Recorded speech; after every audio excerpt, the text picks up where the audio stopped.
Hey, Michelle's daughter. Hey, Silky Black. Hey, Kim Kim. Happy Friday, y'all. Hey, Tara.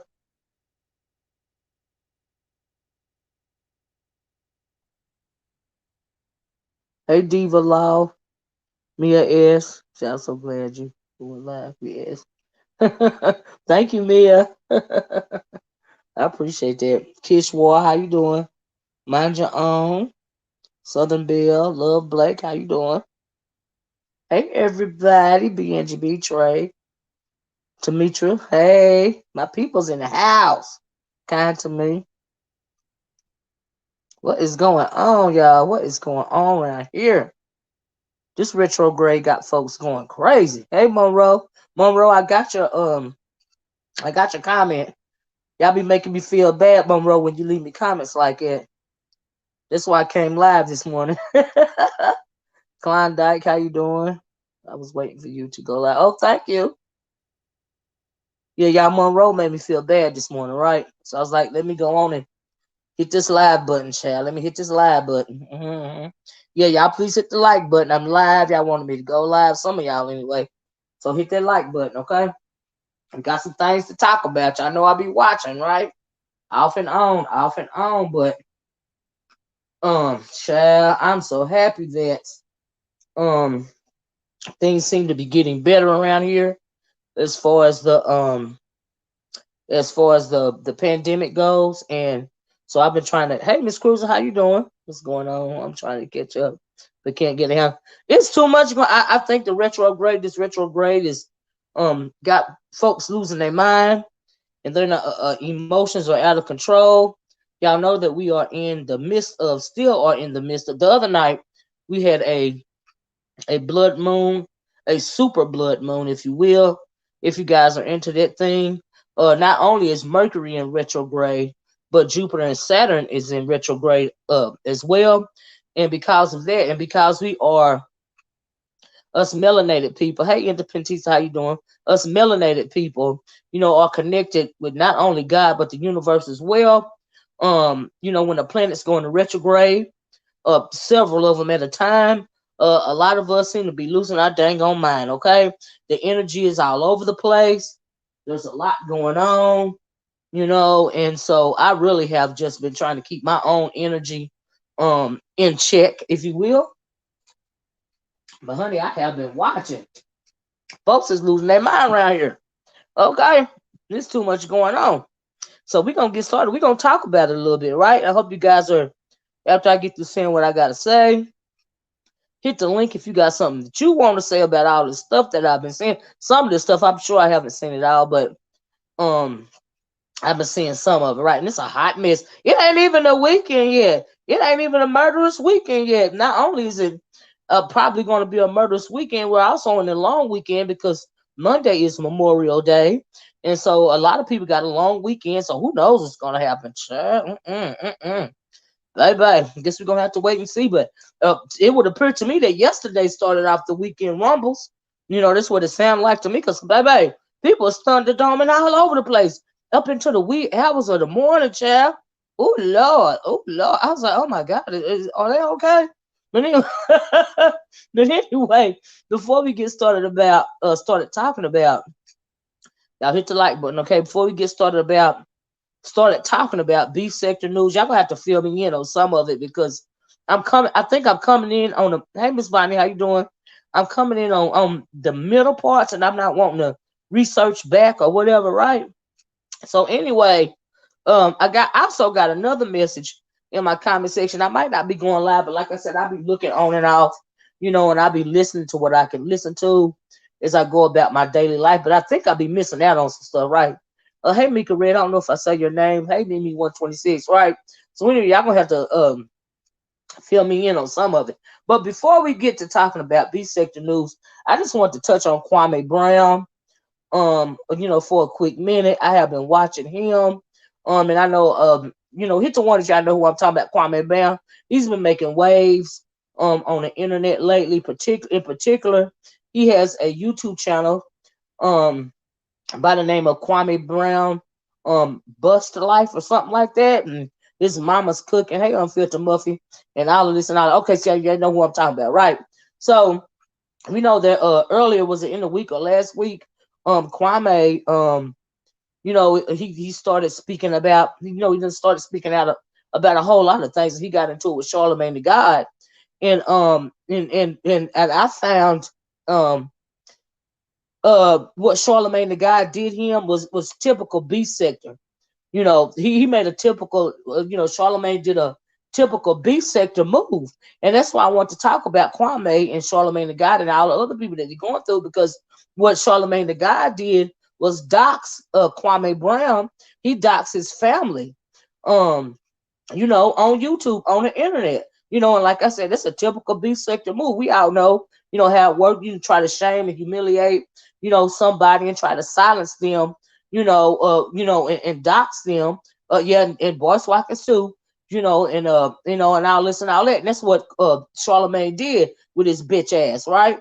And they don't like Kwame because we know that you guys might not know that, you know, he played Kwame Brown. He was a number 1 draft pick, I think back in 2008 or something like that. They said 2007, 2008. You know, I'm not all up on the basketball terminology, right? But anyway, he was a number 1 draft pick. He was drafted to the Wizards when Michael Jordan was playing, and Kwame Brown was, he played with people like Shaq and Kobe Bryant, rest in peace, and all of them, right? Some of the more flamboyant players, but he was in the NBA for 12 or 13 years, right? The man is worth over $65 million, right? And we know that in the NBA they have an awesome retirement plan, but still they're trying to dox him on his family, humiliate him, through talking about what his family did. Was it 2001? I don't. It was something like it. 2000 something, right? Anyway, fast forward to, they called him a scrub the other day. I don't know how you can be a scrub when you are worth over $65 million. Make it make sense. Do you see what I'm saying? But they're trying to demean him. They're trying to shut him up. The gatekeepers, some of the black gatekeepers are trying to shut him up. Like I said, first they sent out Charlemagne the God. You know what I mean? They done sent out Boyce Watkins, and of course the kiss ass coon of all time, Stephen A. Smith. It's been a whole lot of them coming out against him. And what they're angry about and what they're upset about is when it comes to these black men like Charlemagne the God and like I said, Boyce Watkins and Stephen A. Smith. These are black gatekeepers, right? And and they don't want him speaking up as a alpha black male, because when you find somebody like Kwame that just don't care, and he's tired of being silenced, right? And but by him, speaking out and being so bold, you know what I mean, it makes them look bad, and so they're going to try to demean him, talk about his family, say he a scrub, say he was a horrible basketball player. But if you're a horrible basketball player, you know what I mean, you are not going to be in the NBA for 12, 13 years, right? That's just not going to happen. That don't make sense. Make it make sense, right? Charlemagne the God, like I said, he doxed that man. He doxed, his what his dad, allegedly done, and his brothers and all of this and all of that. But you're trying to dox him on this. But what has he done except speak out and stand up? And I think that the man is hurt. They called him a horrible player, like I said. I think that when he came out as a number 1 draft pick, I think that because there were so many other strong personalities, I think that, and he's not as flamboyant, as a Michael Jordan or as a Shaquille O'Neal. You know what I mean? He's like a worker bee, right? He worked hard in the NBA, right? But because he wasn't as flamboyant or maybe not as controversial at the time, I think that he was looked over, and because he was looked over, I think he feel a way about that. So fast forward to now, the Stephen A. Smiths and even the Shannon Sharps and the Boyce Watkins, they want to silence him. And I think that he is hurt because they are disrespecting not only his career, but they are disrespecting his family. But they are doing that, in, like I said, in the effort to silence him, because they don't want somebody like a somebody like a Kwame Brown, offends their sensibilities because it sheds light on them as black men, how much they really don't care about, being seen as kiss asses or coons or being emasculated, because they are emasculated. They are, emasculated by the system. Monroe said Charlemagne overstepped and got checked. Yeah, he got checked. He got checked because he went too far. But you best believe Charlemagne felt that he could do a Kwame Brown like that because he is another black man. Okay, but if he was not a black man, if he was an Anglo, he would have never came out and told, said what he said about that man's family. You see what I'm saying? And so, I thought about Charlemagne and Monique. Yeah, he did Monique like that. Monique, the industry did Monique like that. They blackballed Monique because she spoke out, against Tyler Perry and Oprah. We've seen this before, right? You know what I mean? But like I said, he's angry. He feels disrespected, and he got away, and he got, absolutely has a right to come up against these black gatekeepers if he want to. He's not in the NBA no more. He's got his retirement. He got his money. He done did his time for the man, right? And so, like I said, they coming for him because he coming for them. But really, in my opinion, Kwame ain't doing nothing but trolling them, and he's shining light on how emasculated they really are, And as far as Charlemagne go, and the Jessica Reed, mind your own, says Charlotte should have been gone after the information came out. Yeah, absolutely. But see, hey, Brand, see, the thing about Charlemagne, he still is making money for the man, right? The minute that he stops making money for the man, he is going to, they are really going to shine a light on what he did to that Jessica Reed, or underage Jessica Reed at the time. And we've been hearing about that Charlemagne the God, Jessica Reed situation for years now. But we know that, not only the media, America doesn't care about our black girls. They don't care about us. Do you see what I'm saying? And so that's the reason why Charlemagne wasn't, put in jail, and he was able to plead down to contributing to the delinquency of a minor when it comes to this black girl. And Jessica Reed, her story is online right now. She's done told her whole story a couple of times. You even got black women that wouldn't go to bat for Jessica Reed. Hey, Captivating Christian wouldn't go to bat for Jessica Reed at the time. Even though she told us, hey, Water Sniper, how you doing? Even though she told her story. Do you see what I'm saying? But they don't care about black girls. We know that we are sexualized. Our girls are sexualized at a young age, as early as kindergarten age, as early as 5 years old. Our black girls are sexualized, and all this and all that. So when you got a Charlemagne the God, like I said, he's a gatekeeper. He making money for the man, and of course they're not gonna bring him to justice. But the minute he stopped making money, that's the minute he gonna be brought to justice. We've seen it over and over again. We've seen it with Bill Cosby. So what is new here? That girl's life was devastated. She clearly has. I don't even know if she's still dealing with it, but at the time when she was telling her story and trying to get justice, she was clearly dealing with PTSD, trauma, from because of what she, had went through. And even today, she's been vilified in the press right today. So Kwame Brown, Charlemagne, like I said, he doxed Kwame's family, and Kwame came back at him, with what he did to Jessica Reed, and it's absolutely disgusting. But one day he will pay. But as far as look how long R. Kelly, got away with doing what he's doing. Is it any, wonder why Charlemagne has never been brought to justice as of yet. You know what I mean? They're all trying to cover for Michael Jordan in attempts to deflect how Kwame was treated poorly as a young rookie playing for Doug Collins and the Wizards. Right, like I said, he was pushing. I called my husband to double check. Kwame played with Jordan, so he can't be that bad. He played in the NBA. Like I said, for 12, 13 years. So no, he can't be that bad. Like I said, he wasn't as flamboyant as some of the other players. And so, but because of that, you got somebody on the sidelines like a Stephen A. Smith, not to call him, a trash player. He a scrub. But like I said, I make it make sense. That don't make sense to me. But the people have, many of us have rallied around him, and but the gatekeepers are coming at him because they want to silence him.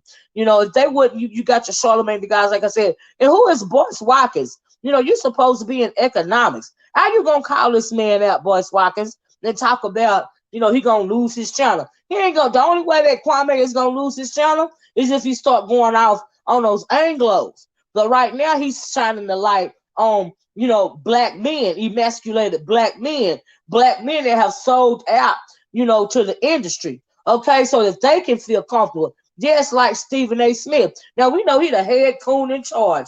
Now make it make sense. Boyce Watkins, he's a gatekeeper as well. We know Charlemagne with his little raggedy ass is a gatekeeper. We've been hearing about these clowns forever. They are hyper feminized. They bow down to the man. And Kwame is not wanting to do that. But see, the thing is, he's angry. He's angry. Like I said, he feels disrespected. And so the more they come for him, the more they're gonna come for them. And they don't they know leaving saltwater geeches alone. But child, let me tell you something. For as long as he's going at them and not going and really going at the industry for real, and we know that the industry is dominated by non-black men, right? So, but as far as long as he's going at the Stephen A's and the whoever else he's going, he's gonna be all right. They're gonna let him say what he want to say, But the minute he start going for them, coming for them, for the Anglos, that's when he's gonna get in trouble. And Boyce Watkins know that. And the other thing I hate about what's going on with Kwame is, like I said, he's angry. But I tell y'all all the time that y'all hit the like button, okay? That YouTube is not therapy. You see what I'm saying? And I think that he's got a lot of underlying issues going on. He ain't crazy. They trying to call him crazy just because, he's speaking his mind. But the man ain't crazy. He may be angry. Like I said, they disrespected him. And, he want to lay hands on him. He can't lay hands on him because he ain't going out like that. So he using his words. Okay, you're supposed to use your words. Okay, I haven't seen Kwame dox anybody. I didn't see him dox Charlemagne the God. People been talking about Jessica Reed. I ain't seen him dox Boyce Watkins, and Boyce Watkins ain't no good. He ain't no good for the black community. A lot of people think he is, but he ain't nothing but a sellout. He an internet gatekeeper. That's why he came at Kwame to get brownie points. I am not impressed. Stephen A. Smith, we know he a head coon in charge. He want to keep his position on TV no matter what. They're all emasculated. They're all emasculated black men, and they don't like Kwame speaking out and opening his mouth because it's something that they scared to do. It makes them feel uncomfortable. Okay? That's what it does. And then you know what? Him speaking out on them, ain't nothing wrong with that. Some people are saying, well, how can he go after his brothers like that? And how can he do this? And how can he do it? You know why? Because they ain't right anyway. They ain't nothing but gatekeepers. They want to keep you asleep. Even Kwame himself is not even, totally where he needs to be. Like I said, because he's angry right now. Do you see what I'm saying? He got a right to be angry if he want to. I'm sure he's angry about a whole lot of stuff, but he's absolutely angry about being disrespected when it comes to his career. Do you see what I'm saying? And he got a right to be, and there's nothing wrong with him putting the Stephen A's and the Shannon Sharps and the Charlemagne's and all of them on blast. There's nothing wrong with that. I just hope that he don't lose himself in the midst of all that, because if you've been paying, I've been watching videos, from a couple of people's for a couple of days, and it would appear to me like it hasn't been since he was fired from CNN or Fox News. The Rock has been bitter ever since he was fired from his tenure as being a professor at what was that college? But anyway, he spoke out against old boy's book. I can't think of his name. He used to be on Fox News. He spoke out against that white man's book, and that white man had him fired, from the college he was a professor at, right? So Boyce Walker's been angry since then. All right, I can't think of what is his name. He used to be on Fox News. He made he's writing books now. He made wrote a book about Jesus. I can't think of that white man's name, but anyway, that's how Boyce Watkins lost his job, about speaking out I can't think of his name. Oh, which what is the name? He used to be on Fox News, y'all. He used to be real popular. But anyway, I can't think of his name right now. But that's how Boyce Watkins lost his job, right? And so ever since then, he pretty much he do the same thing a whole lot of black preachers do and a whole lot of black men do. Do you see what I'm saying? They go to their community. Do you see what I'm saying? And they start getting rich off their own people. That's the Bill O'Reilly. Thank you. That's absolutely his name, Bill O'Reilly. Yes, he spoke out when he was a professor. He spoke out against Bill O'Reilly's book, whatever book he had written back then, and he was fired from his job. Okay, he was a professor. He got fired because of that, right? Yes, it was Bill O'Reilly. And that's how he got fired, because he opened his mouth. And ever since then, he been trying to get paid off of black people, right? Talking about economics. He ain't made nobody no money. He do all these training classes and all of this and all that. But ain't nobody, he ain't making nobody no money, right? He just run a game on his people, just like a whole lot of them, right? And so, but like I said, they are gatekeepers. Boyce Watkins, he want to be a gatekeeper. He was emasculated, by the man when he lost his job by somebody like Bill O'Reilly, right? And then he got mad at black people because he felt like, nobody stood behind him, not knowing the whole time that it ain't nothing that we could have done. You the one said something about the man's book. You should have thought about it before you opened your damn mouth if you didn't have that kind of clout. And see, that's what's going on as far as Shannon Sharps and the Stephen A. Smith. They're just straight up coons anyway. But here's the thing. Pay attention to what's going on, right? Like I said, I've been watching videos. So I watched a video from Hey Lady Tia, I watched a video from Kwame where he had did an interview. Hate to say it, but black men have let us down. Absolutely. Yeah, absolutely. And what Kwame's doing, he's shining the light on that. But I don't want him to let himself down. Do you see what I'm saying? And I feel like I fear that they're coming at him because he is speaking out and he is telling the truth.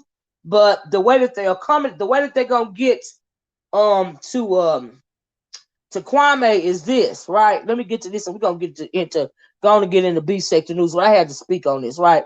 This is how they coming for him, right? So they done brought, like I said, the gatekeepers came at him, the Stephen A. Smiths and the Charlemagne's, right? Doxing him, disrespecting him, but they're pushing him. They're pushing him to the left. Like I said, I found an interview that he did. I think it was over a year ago or something like that. He did an interview with Tommy Sotomayor. He likes Judge Joe Brown. He's going to interview them. Do you see what I'm saying? And he said, and because he's so angry, with some in the black community, I fear that. Oh, I saw what is his name? Anthony Brian Logan, ABL, Trump supporter. They're trying to push him towards all of those people, the Tommy Sotomayors, the ABLs, the Judge Joe Brown. They're very hypocritical and very derogatory and very destructive when it comes to the black community. Do you see what I'm saying? So they want to, because he's angry, they want to lump him in with them, and so I just hate him and they're doing that. He came out, he defended Candace Owens. Candace Owens is very problematic as well, and so they're trying to lump him in, like I said, with them, and that's how they're gonna get him, right? And I just hate to see this going on, and I just hope that and then he's an independent thinker, but when you got all of these high-powered people coming at you, you will want to try to join forces with a group of people that you think are thinking like you. But we know that the Candace Owens of the world and the Judge Joe Browns and the Tommy Sotomayors, that these people are not for him either. And so I just hate to see him going that way, because that is the way that they will bring him down. But as long as he don't go up against them Anglos, he gonna be all right. But I like what he's saying about the emasculation of black men, and how certain black men, like the Stephen A. Smith, is, they just pretty much bow down to the man. You know what I mean? And they don't like him talking about that. He has to speak smarter. Yes, he does have to think smarter than them. But he a country boy at heart. You know what I mean? And and I just don't want him to get caught up, with the Judge Joe Browns and the Tommy Sotomayor's and the Candace Owens of the world. I don't want him to be so angry, because he shouldn't be angry with all black people. He's got to, keep his eye on the prize, and his prize is these gatekeepers, shining a light on these gatekeepers, shining a light on these black people, that become, rich, you know what I mean, and feel like they're protected by belittling, and trying to knock down, people like Kwame Brown. And so, but and so it's unfortunate, but he gonna be all right though. I like his videos though. I don't agree with everything that he says.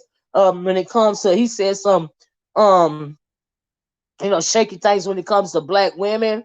I don't like some of his philosophies, but I think as he grows, if he's allowed to grow, you see what I'm saying? Um, he'll be okay, And so yeah, he just gotta learn how to move. I mean, he know how to move, but you don't need to get sucked in with the wrong people, And so yeah, This queen said, "Good morning. Basketball players have been talking crap about each other for years. What makes Kwame? Well, what makes Kwame special? It's not even necessarily what makes him special. Really, what makes him special is he's speaking out and he talking his ish, and really he ain't doing nothing but trolling them. They are trying to son him, and he ain't going. Cause he ain't weak. He a country boy. As soon as he says skip, white man, watch he shut his live down. Really? As long as he talking about black people, he gonna be fine. As long as he talking about these black people, he gonna be fine. Let him go on the man. He gonna be shut down then. And so Boyce is trying to, speak, death on his channel, and because he know as long as he talking about people like Boyce Watkins, he gonna be all right. Miss O was speaking directly to one black woman. Miss O. He was speaking directly to one black woman. One black woman about what, Lady Tia? What you mean? But anyway, yeah, like I'm enjoying his videos too. I like cause he shining the light on the gatekeepers. I hope people's paying attention. Yeah, Boyce Watkins is absolutely a clout chaser. He'll want to be gatekeeper. You see what I'm saying? But he should have been thinking about that before he lost his job for talking too much, because he didn't move smart. You didn't move smart. You lost your career, and now you want to be a gatekeeper. You want to cow down to the very man that you was talking about in the first place, and that's how you lost your job. You see what I'm saying? That's backwards. That's hustling backwards. But that's his fault. It ain't Kwame's fault. What he need to do is shut the F up. That's what he need to do. As far as Boyce go. And Charlemagne, you better be glad that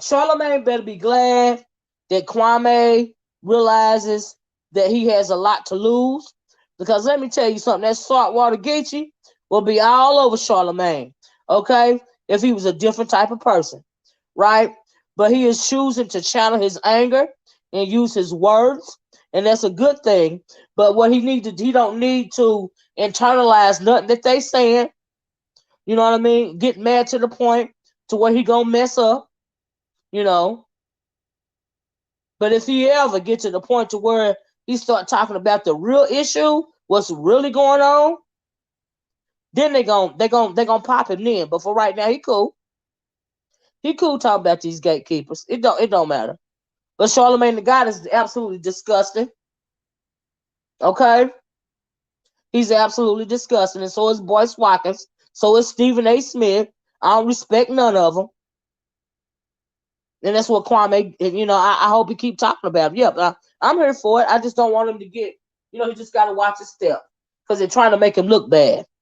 But yeah, I've been paying attention, It's nice to see manly men instead of always seeing these Billy Porter shows. Well, here's the thing. We can't even say that much, baby, because if you listen to Kwame, he's not homophobic. Do you see what I'm saying? And even if you are a gay man, it doesn't mean you have to be an emasculated man. Okay? It don't mean you have to cow down to the man. It don't mean you got to turn down your own people to try to make $1. Do you see what I'm saying? And so I think that is part of Kwame's issue. Kwame's issue is people like Charlemagne the God. That not Billy Porter, but somebody like Charlemagne the God or Stephen A. Smith. You see what I'm saying? That's Kwame's issue. Because like I said, he's not homophobic. I think somebody might have tried to comment Kwame by attacking his his heterosexuality or whatever. They try to make little slurs about him and all this and all that. And he was like, hey, I'm not messed up, by you trying to attack, my sexuality. I think he said he got a cousin that's gay. Do you see what I'm saying?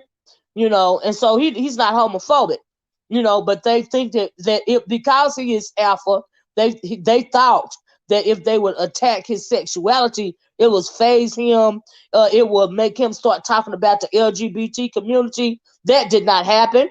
Do you see what I'm saying? And so, because he said he got people, somebody his family is gay, so he didn't fall for that. Like I said, they've been trying to come at him a whole lot of ways. But like I said, you do not have to be an emasculated black male just because you are part of the LGBT community. Do you see what I'm saying? You can't stand up and be a man and still be a gay man. And people like Charlemagne the God and Stephen A. Smith, that threatens them because the world sees how weak and emasculated they really are. And that don't have nothing to do with their sexuality. You see what I'm saying? It's just point blank, period. It really don't. And so, yeah. Watkins is another, Dr. Umar, Tommy Sotomayor, they are all in the same category. Now, I agree with Watkins and the Sotomayors. You know what I mean? Yeah, I can, yeah. Because they emasculated. We know that Tommy Sotomayor sold out long ago. He let his anger get the better of him. You want to be mad at, you want to make black women in particular look bad, because whatever personal reasons you got going on. But the black woman is not your issue. You are your issue. And that's another thing I don't like. He said they're trying to get him to go after the community facts. He didn't fall for it. Yeah, I saw. Yeah, he didn't fall for it. Mm-hmm. That is not his issue. His issue is being disrespected. That's his number one issue. And I think that when I listened to the interview, some of it, when he was talking about his family, on the Tommy Sotomayor interview, I think that, he said he was 18 years old, when he got drafted, and, he talked about his mama a lot, right? And we know Charlemagne docs, what happened to his dad or whatever, right? And because all of that stuff happened to him, he'll tell you he came from humble beginnings. He come from the hood, and so when he got drafted, he became, he feels some, I think he's dealing with trauma because he was the number one designated breadwinner, when he was drafted, and he made, when you drafted, you get all this money and stuff. And sometimes your family members, they'll be looking to you, all this and all that. And he told a story in one of his videos. He said he was talking to one of his, white teammates, and his teammate asked him what he got with his, his draft money. He was saying, I got my mama a house, and, I got my cousins and brothers and whatever, a car and all this and all that. And then he said, he asked the white boy, well, what did you get? And he said that, well, I bought stocks with my money. My father, told me to, invest in the stock market, and we all heard that term guns and butter. We heard that on what, Baby Boy, and we know as black people, we like shiny objects. And because we are not used to, a lot of us are not used to fathers being in the home. And if the father is in the home, sometimes, he might not be, a good man, a good hardworking man, right? But he might not know that much about, investing in all of this and all of that, And so, and especially if your father's not in your life anymore for whatever reason, of course you're going to cling to your mama and take care of your mama. You know what I mean? But I think that he wishes he could have moved a little differently. He spoke about Kobe Bryant And when Kobe Bryant died, he spoke about what Kobe Bryant was saying, when it came to his family or whatever, right? He just don't want to be seen as a bankroll. He want to be loved, for a person, a member of the family. He don't want to be loved, for his money. And I think he got some trauma, because that happened to him so early, about that. Of course, there's always gonna be the dynamic when it comes to black men and black women. He is only human. And I think he's dealing with that. That's why he might look to the Time Sotomayor's as well, or the Judge Joe Browns. We know that those men are very misogynistic. They are very appear to be very and not necessarily anti-black woman, but they believe that the black woman should just shut up, sit down, and stay in her place because they don't want the black woman to outshine them. You see what I'm saying? And so, is Judge Joe Brown on right now? But yeah, I don't like Judge Joe Brown. I don't appreciate some of the stuff that he said about black women in particular. You know, and I don't appreciate. I don't like that. So it's saying Jordan was the wrong person to mentor him. Well, Michael Jordan got his own problems. Okay, I'm not moved by materialistic. I'm not either. Because I know what absolutely Muffy. That is not my I feel you. That is, I can't stand him. We are texting about it right now. And so yeah, but I just want to go over that. Jordan wanted him to trade. Is that right? I just hate that they disrespecting that. Hey Jennifer, disrespecting that man like that because he's angry. But I hope he get over it. I hope that he just run his channel, or whatever it is that he want to do. He's got a brand. What is it, Mama's Cooking or whatever. And I just hope he go on to be great. You know. Yes, he's just, absolutely he's extremely misogynistic. You see what I'm saying? But like I said, they are he's being herded towards those types of people, and I think that if he don't pay attention, that's how he gonna get jimmied up. But he real angry right now, and he got every right to be. He was quiet in the NBA for over a decade, and he's not there anymore. He done got his retirement money, and he got something to say, and he gonna say it. But I like the fact that he coming for the Charlemagne's and the Stephen A. Smiths of the world. Because they are emasculated black men, and they have to be ashamed of themselves. And so yeah, that's how I feel about it. But anyway, guys, that's my those are my thoughts on Kwame. And I hope that he just keep his eyes open, keep his eyes on the prize, and just be great. Just be great. You know, that's what I hope for him. I hope the young man, the fella, can get over his anger. For the for the sports world or whatever, and deal with whatever else he's got to deal with. Lead and keep banging on these gatekeepers. That's a good thing. When Kwame is referring to Mama's Cooking, he's referring to root work. Oh no, I don't think he's referring to root work at all. No, that's not what I got out of it. I think he's talking about when he's cooking these emasculated black men, when he's cooking them up real good. You know how your mama's cooking is real good. You know what I mean? I think he referring to the way he be cooking them up real good. Uh-huh. That's what I think. I'm glad people are starting to see what MJ is about. People knew what Jordan was about. The money talks biz walks. Jordan was a man athlete, but the Jordan.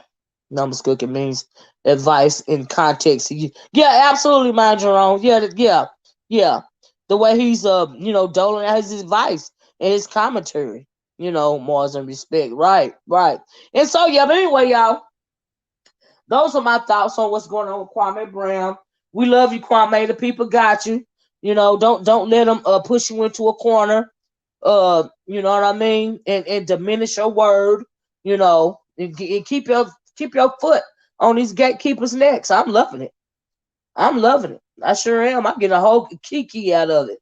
It's because he ain't scared. But like I said, that man done retired. He worth over $65 million. He can do what he do. Okay. Just don't move the wrong way. And so, but anyway, y'all, let's get on to they do believe in serious rule. Child, let's move it right along, child. Y'all, but y'all don't know they don't want that salt water to get you to get mad at them. You know what I mean? They don't. They don't want that work. But I'm glad he's using his words though. You know, as long as he can get it out and hit whichever way he got to get it out. You know, and stay away from them. Don't put no hands on them because that's what they want you to do. You know what I mean? And so yeah. But anyway, y'all move right along. Let's talk about these YouTube streets. I'm gonna drop this link now. Um, I really don't know what's going on around here. But at the at the top of the video, I told y'all that this retrograde is affecting folks' mentals, especially melanated people's mentals, because like I said, not only are we in Mercury retrograde, it's also we're also in the midst of Saturn in retrograde, and like I said, us melanated people, we are not only connected to God, the universe, and nature as well. We are connected to all of those. And when you got a powerful force like this 3 planetary retrograde going on, folks is losing their ever loving mind. Especially the melanated people, some of our emotions and energies are all over the place. And maybe perhaps, you know, mixed in with a little bit of madness of the beast sector. Maybe that's why we got all this going on, right? But let me tell you what I done seen, right? I got to drop this link, but the thing that was most on my mind is I saw Kwame going at Nika last night on Jay Wilson's panel. Right now, I fell asleep on Oh yeah, too, and that's why y'all have been seeing me a whole lot, like I said earlier, because I'm trying to keep my energy. I ain't trying to give my energy to none of this madness. Okay, they can say what they want to say about me. I'm glad I thought about that because somebody wrote a comment said asking me if I was going to respond. Hey, Miss Alfreda, how you doing? If I was going to respond to whatever it was that Sean Bradley supposed to have said about me on a video or something. I'm thinking, what he say about me, and really, do I care? I didn't even hear about it. You know, I guess maybe they're talking about the video that I did the other day.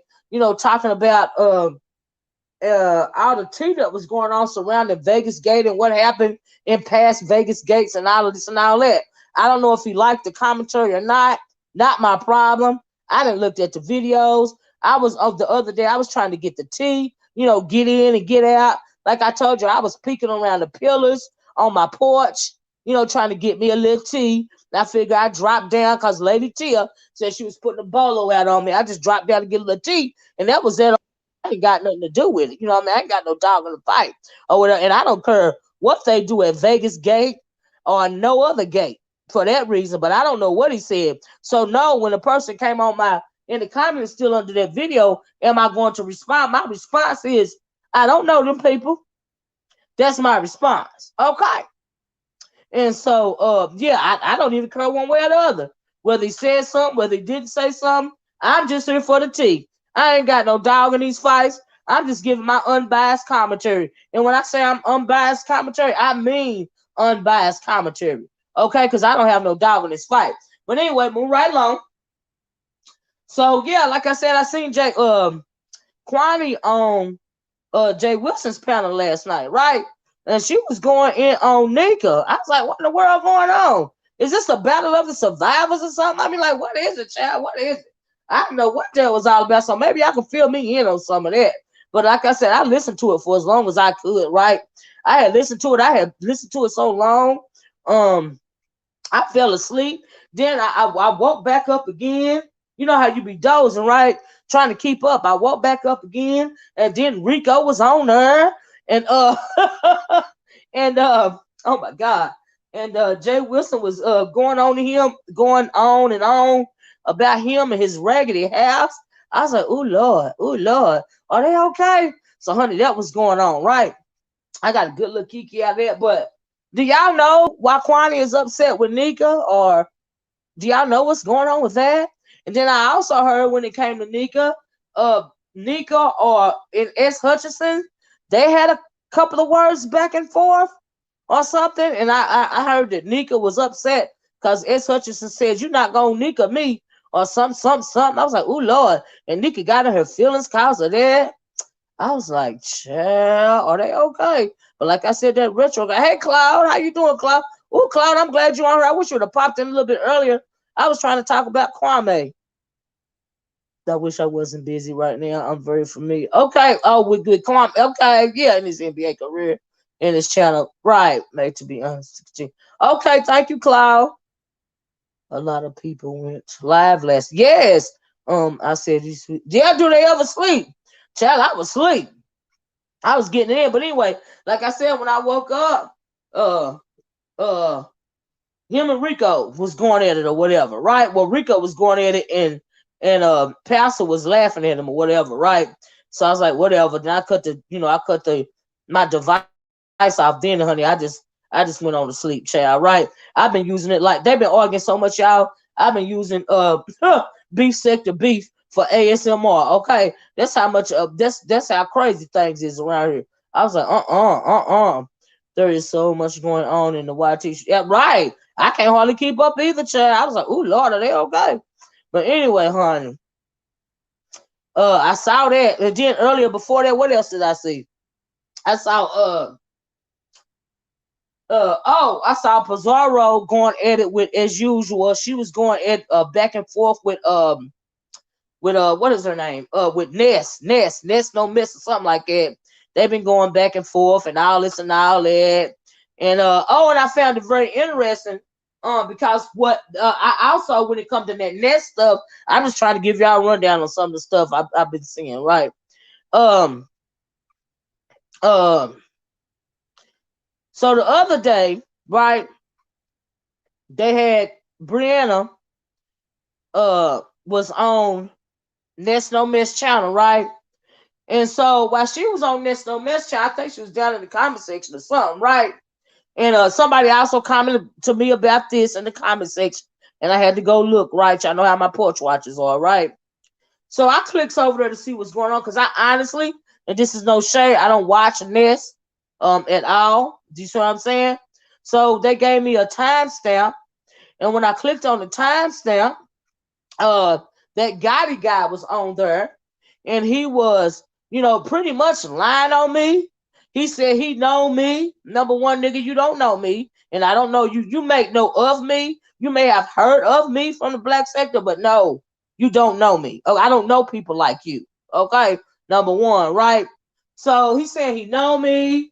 He said I live in Tallahassee. I've been assuming Tallahassee, Florida. Y'all know where I live. It ain't Tallahassee, Florida. So when he said that, I just had to roll my eyes back immediately. Okay, because we all, my people know where I live, right? And so that let you know that he finna lie right there. Then he gone and said I was a doxer. Everybody know I ain't no damn doxer. Okay. He tried to say, he didn't know that before I came to the beef sector, I found this beef sector by mistake. Because when I left the black sector the first time, I went to the entertainment sector, did very well over there. You see what I'm saying? I like this, and now you're Florida with me, right? Child. And yeah, and I found the beef sector by mistake. Me and Nicole Tyler, they started, putting those videos, down my stream, and I clicked on, right? Hey, Kwame, how you doing? And that's how I found the beef sector, right? So he said that. Then he said I was a doxer. Like I said, everybody know that I don't dox nobody. And he tried to say I was a doxer. Uh, uh, because of Cookie Monster, because I'm cool with Cookie Monster. You see what I'm saying? Cookie Monster would dox the socks off your ass, right? But that don't mean I'm a doxer. I'm not supposed to be cool with Cookie or whoever because she doxed people. That ain't got nothing to do with me. I'm not trying to get no information from her. She ain't never doxed nobody for me. I don't care enough about a motherfucker to dox him. Now we all know that. We know the reason why I don't dox is simply because I don't care. Okay, I am never moved enough, by anybody on YouTube to want to find out about their real life, what they do offline. I simply do not care. I can't care about you more than I care about me. Okay, I'm just saying it ain't even that deep for me. All right, I don't care enough. But anyway, move right along. That's how I know. So that little weird boy when he said he know me, clearly you don't know me. Because if you knew me, you knew I don't give a damn about your personal life. Okay, I don't care enough to give a damn about your personal life. It ain't even. I think I'm some morally superior person when it comes to doxing. I just don't give a fuck about a motherfucker online enough to dox them. Okay, because when I click offline, I'm offline. Okay. Anyway, move right along. So anyway, I heard that. So okay, after that, something that left me there. A little bit after that, Brianna, jumped up on the thing, and she started going at it with the guy that had the accent, and and then she said, I don't dox, which I don't dox. You know what I mean? But everybody know that I don't care. I don't give a fuck. But anyway, she going back to the guy, going back and forth, and then she jumps on over there at Pizarro's, and she said that the guy was about to call her the N-word, right? Or whatever, right? And then so, pretty much people start saying that she was lying, all this and all that. And I went back and looked at the timestamp and, all this and all that or whatever, right? And then people start calling her out for such a racially insensitive thing to say at this point in time in the country. You know what I mean? And so yeah, I seen that happen. And that was pretty weird, you know what I mean? But my thing is, and then they try to turn it around. I found it very interesting that they try to turn it around and say that people were defending the guy, but I don't think that they were defending the guy. I think that they were upset because she got caught in a lie, like real quick. Because I've been telling y'all about this chick for months, right? And now people, she needs to stop lying. Don't nobody like a liar. Okay, I don't care how much they get over there and they try to act like it's cool for that. Yeah, I'm lying to y'all, and yeah, I'm this and all that. Don't nobody want to be lied to all the time. Not even people on the internet. And of course, you always gonna have your day ones or your peoples that's gonna ride with you no matter what. But who wants to be lied to all the time? It's just like offline. I hope that nobody don't want to be lied to or on, like all the time. Like, where's your integrity? So they checking her on it now, and pretty much that's what she get. But I've been saying that stuff about the chick forever. You know what I mean? And so yeah. So yeah, But yeah, she crying wolf. People really experience racism, right? That's why the comment was insensitive. And then she said, I think she said Nika had told her that the comment was racially insensitive. Why don't Nika have to tell you anything? You should know that the comment is insensitive. On your own, you black in America. Do you live under a rock? Are you okay? But anyway, that happened. I seen that, right? And so, what else did I see, child? What else did I see? That popped off. Child, it was so much. I don't even know what else I saw, child, but it'd be a lot going on. But y'all better hit this link. I got something y'all want to say. But I guess those are the main things. She said he eats curry that was insensitive and rude. True. Hey, Miss Brenda, how you doing? We have to deal with it enough. We don't have to make stuff up. Like, you should know. But I just felt like, really, because my name was brought up in it, I kind of felt like it was a trap. And I was like, I'm not gonna bite on this. But Tracy came out, and spoke out about it. And everything Tracy said was the truth. Oh, why? Can somebody please tell me why Tracy and Goddess is into it? Because I thought they was cool. I don't know nothing about that. Now, I'm not gonna lie, So yeah, child. I don't even know. But yeah, I seen that I don't even know where to go to find the origin of that video. Oh, and I also seen Pizarro over there on April Walker's channel. I saw that, and she was acting like, y'all giving me y'all energy. She out, she a fronting type person. She trying to act like she wasn't phased That him, you know, pretty much reading her ass down and talking about her like she was a dog. Yes, you was. You was phased, and you know you was phased. Y'all hit that like button, okay? You know you was phased, okay? You try to act like you wasn't, but yes, you was. I mean, and then the stuff, the remedialness of the shit that's coming out of people's mouth. Part of that is the reason why I don't even get on here. Let me read this.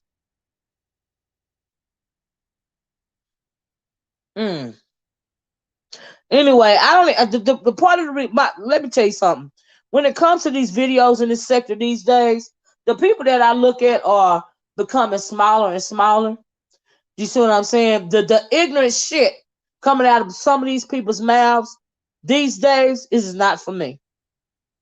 Okay? It is not for me.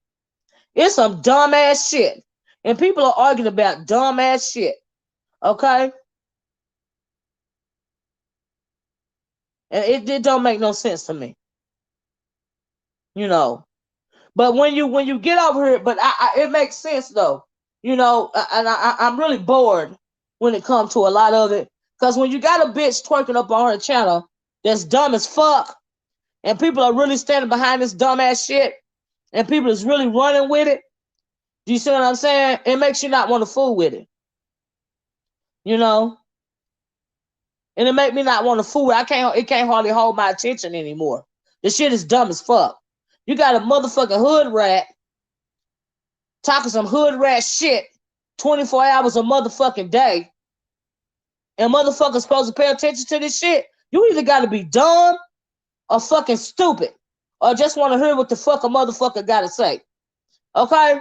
When you so stupid that your reads are remedial to the point to where you calling people food items and shit, that mean you dumb as fuck. Okay? When your reads are that remedial, that shit can't hold my attention. The shit is weird as fuck. You got motherfuckers, they don't even roast and gag in the beef sector no more. This ain't even beef no motherfucking more. This is some ridiculous ass shit. They just need to throw the whole goddamn sector away if it can't get no fucking better around here. Okay? Like, do these motherfuckers have a brain? You know, y'all sitting up following these if I only had a brain type motherfucking niggas. That shit is weird as fuck to me. Okay? That's why I don't be interacting as much as I used to. Even if a motherfucker say my name. Don't you know these motherfuckers? I done seen a couple of motherfuckers going around here saying that I was afraid to engage. In the first place, everybody know I'm not afraid to engage with no motherfucking body. But what I'm not going to do is keep on engaging with some dumb motherfuckers. Okay? When I got to try to dumb my goddamn reads down or my roast or my gag, when I got to dumb it down for motherfuckers, that means it's time for me to shut the fuck up. Okay? I need you to shut the fuck up because you dumb as fuck and what I'm saying is going over your motherfucking head. That's why I don't engage like I used to engage. Okay? Because the shit is dumb as fuck. And I ain't with that stupid shit. But as far as me being afraid to engage with whoever, we all know that that's not the motherfucking case. Okay? We all know, right? But if I don't want to engage with your dumb motherfucking ass, I'm not going to. All right? Because, yeah, it's dumb as fuck. I cannot. I shouldn't have to read your ass and roast your ass and then dissect my own roast and my own read because you too dumb to understand what the fuck is going over your head. Like, make it make sense. Like, I can't do that shit. Ain't nobody got time for that mess. Ooh, child, I cannot. Anyway, that's just how I feel about that shit, man. I ain't with it. You know what I mean? Whatever. I be looking. I be trying to be interested. You know, I was slightly interested by that back and forth going on. Well, you know, the whole Survivor series that we got going on with you know, people that felt like they have been wronged by Sean Bradley, you know, coming out against him, like what Kwame was saying about Nika and Nika responding to what Shelly said. I'm like, damn, this is like R. Kelly survivors. It's like Sean Bradley survivors speaking out of some shit. I was I was interested. I was slightly interested in that shit because at least that right there does have origin. It is some origin to it, and this is some stuff that's not remedial. Oh, and I heard that lady on there said she did not have a baby by by Sean's foster son or whatever. She said she ain't had no baby by him, and she went on to say her tubes been tied since the early 2000s or something like that. Now she did say she had a little relationship with him, I guess at one point in time or whatever, but she said she ain't got no baby by him. You know what I mean? And so I was slightly intrigued by that. But that dumbass shit over on that thick tongue bitch's page over there, that shit is dumb as fuck. Okay? That was some dumbass shit. I mean, you got the most ratchet ass bitches on in the B sector, all up on one panel going back and forth with each other. Drunk bitches. Okay? Chill. I was like, oh my God, what is going on? Did you see Joyce's video about a threat in her con? No, I did. I don't watch Joyce either. That's no shade, but I've never watched her channel. You see what I'm saying? So I don't know what was going on with that Lady Tia. Who threatened her in her comment section, Lady Tia? Who threatened her? So I guess none of y'all ain't hit the link, right? That's okay. Peace has a big mouth, but is terrified about being exposed. She done been exposed. So, she's absolutely out mouth. She just a goddamn, just a ghetto rat. A ghetto rat. Okay, that's all the fuck. She just a motherfucking rat. Okay, it's just horrible. Like I said, she got the most basic of bitches over on her panel over and over a motherfucking again. Okay? You got some drunk bitches over there. You got some high bitches over there. You got some drunk and high bitches over there. But it would make sense because that's the company that she keep. You know what I mean? That's her lane. So she cool in her lane. I get it. You know what I mean? I get it. I get it. And as far as Brianna go, that bitch, she got some mental issues going on with her motherfucking self. Hold on, y'all. Hold on, ladies. But it is what it is, too. I mean, first, I didn't see the mental issues that she got, but I see that shit now. That girl can't. Hey, Lady Tia. Is that Hey, you? that's me. Okay. Hey, right to be told, is that you? My girl right Hello, there. hi, Miss Lady Tia. Hey, Rodrigo. What's up, girl? You got a Okay. little some geeky background, girl, because you know you from South Carolina, so we need the tea. What's the tea? What your family You said? know what? You know what though, and I guess because I'm from there, I told you I texted and called my family, and they were like, "Who are you talking about?" They are not keeping up with this Kwame and Charlamagne the God story at all. They didn't even know what's going on. Apparently, they back there man in their business and not online. Because I was like, everybody talk about it, and they said, what? First of all, they didn't even know who Charlamagne the God was because they don't go by that name. They don't call him that. Yeah, they go by the minute. So But no, when I said his real name, they were like, "Oh, okay." They're not keeping up with that. They don't know what he talking about. So I'm trying to get more. Why I'm did he trying to feel? Why did tell he them. feel like he wanted to disrespect that man's family like that? I don't know I because the thing about it is, and I'm not gonna say too much because my family is the same family. But Mm, Charlamagne, yeah, it's a whole. I mean, he could have talked about his own family. It'd have been just as ratchet. So right. yeah, we I'm want not you gonna to say much because relate. I'm not gonna say much because they're not about to call me. But yeah, Okay, I mean, when he's talking about Kwame's family, if he's talking about Mm-hmm. the Browns, I know. Okay, well that's true. But Charlamagne family the same thing. I mean, so no, and again, my uncle's not about to call me about this. So I don't understand why you would even come out and lend that particular type of commentary about him, like like your family's any different.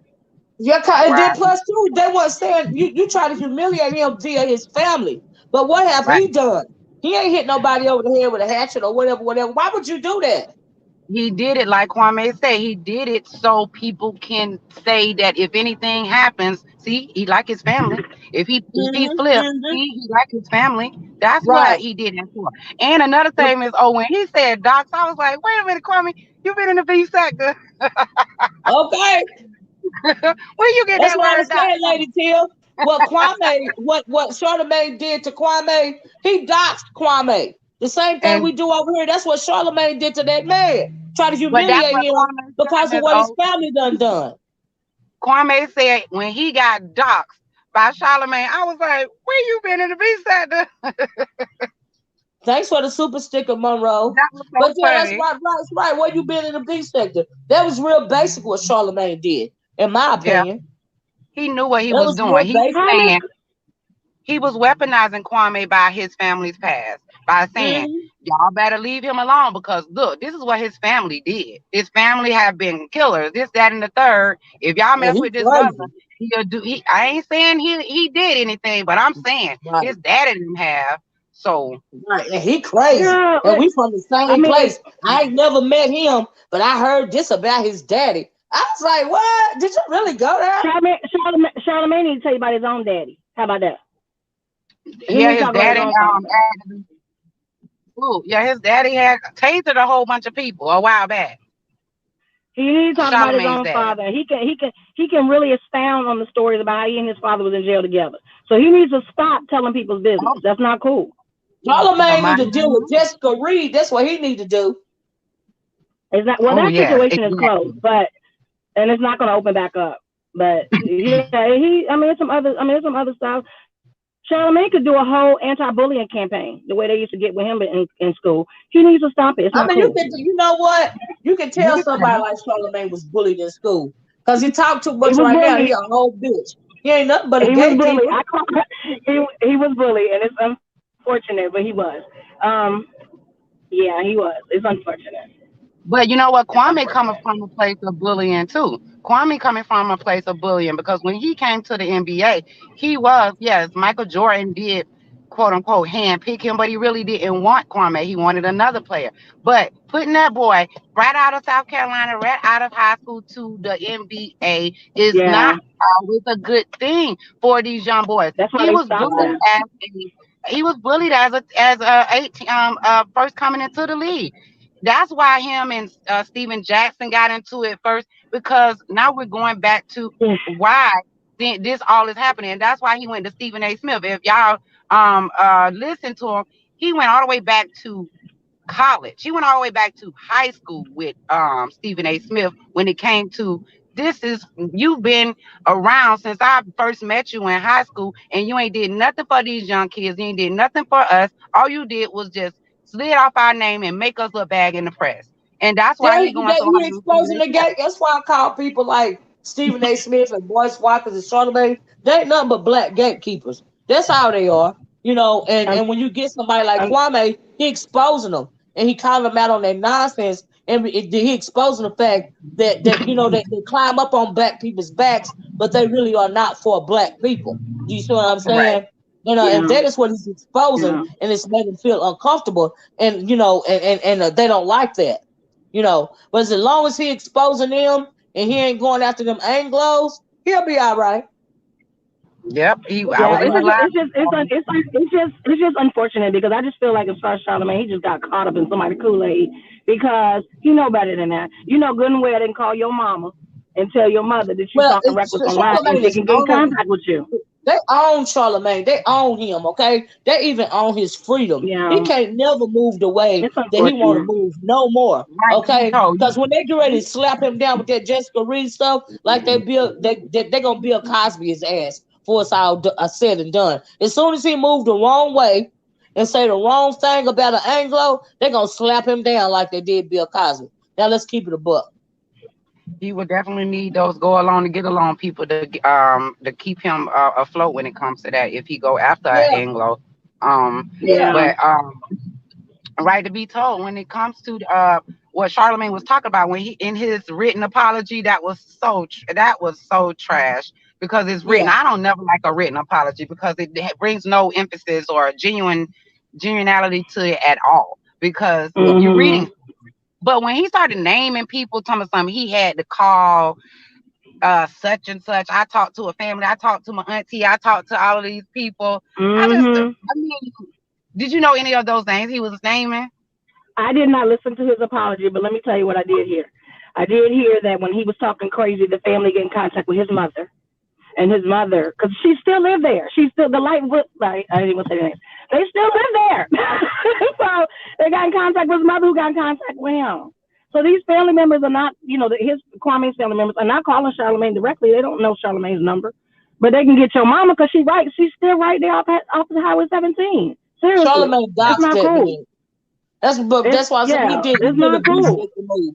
He did a B-sector move, right, to be told. Don't you agree? He doxed that man. It's unfortunate, but I am gonna go back since you say he was actually naming people. I'm gonna go back because Miss remember I was telling you a few weeks ago about my family who used to own the hotel. I did not realize that the whole town was gonna be put out there again a couple weeks later, because that is the town that I was referring to. Well, Charlamagne did that. Charlamagne did that. And I was talking about it a couple weeks ago, and I was like, my whole family stuff. I was down there at the house like 2 weeks ago. Charlamagne, in the first place, he would have never been noticed if he had sucked the right dick. Okay, that's the reason why they're trying to say that's the best facts. They make it so bad. It does sound like that's what Kevin trying to come out and say. Kelvin, Wendy's husband. It was Wendy Williams' husband. He said he tried to say, and then Kelvin Hunter tried to say he the one, that led Kwame, to start speaking on Charlamagne the God. Now I don't believe that, but we know Kelvin Hunter can't stand Charlamagne the God. You know what I mean? We know that. And I don't know why, because Charlamagne hooked him up with the love of his life. So I don't know why. Exactly. He hooked him up with that girl, the one that he got the baby by right now. So what is he talking about? Why. He another emasculated black man. You can't talk shit either. He was trying to allegedly poison Wendy Williams. He'll never have it like he had it with Wendy, and he's so ignorant and stupid and emasculated that he couldn't even go on with a good thing. Yeah. I don't know why. I would be gracious towards him. Exactly. Considering that, Actually, Kelvin is actually saying on a recording that he is the reason why HBO dropped their gig with Charlamagne. He's them about that. People that got Charlamagne's situation ended. So maybe. Yeah. But I just hope the only thing I hope for Kwame is that he don't, fall in too deep with the Judge Joe Browns and the Tommy Sotomayor's and the ABLs and stuff like that, because they try to hurt him over there to them, you know what I mean?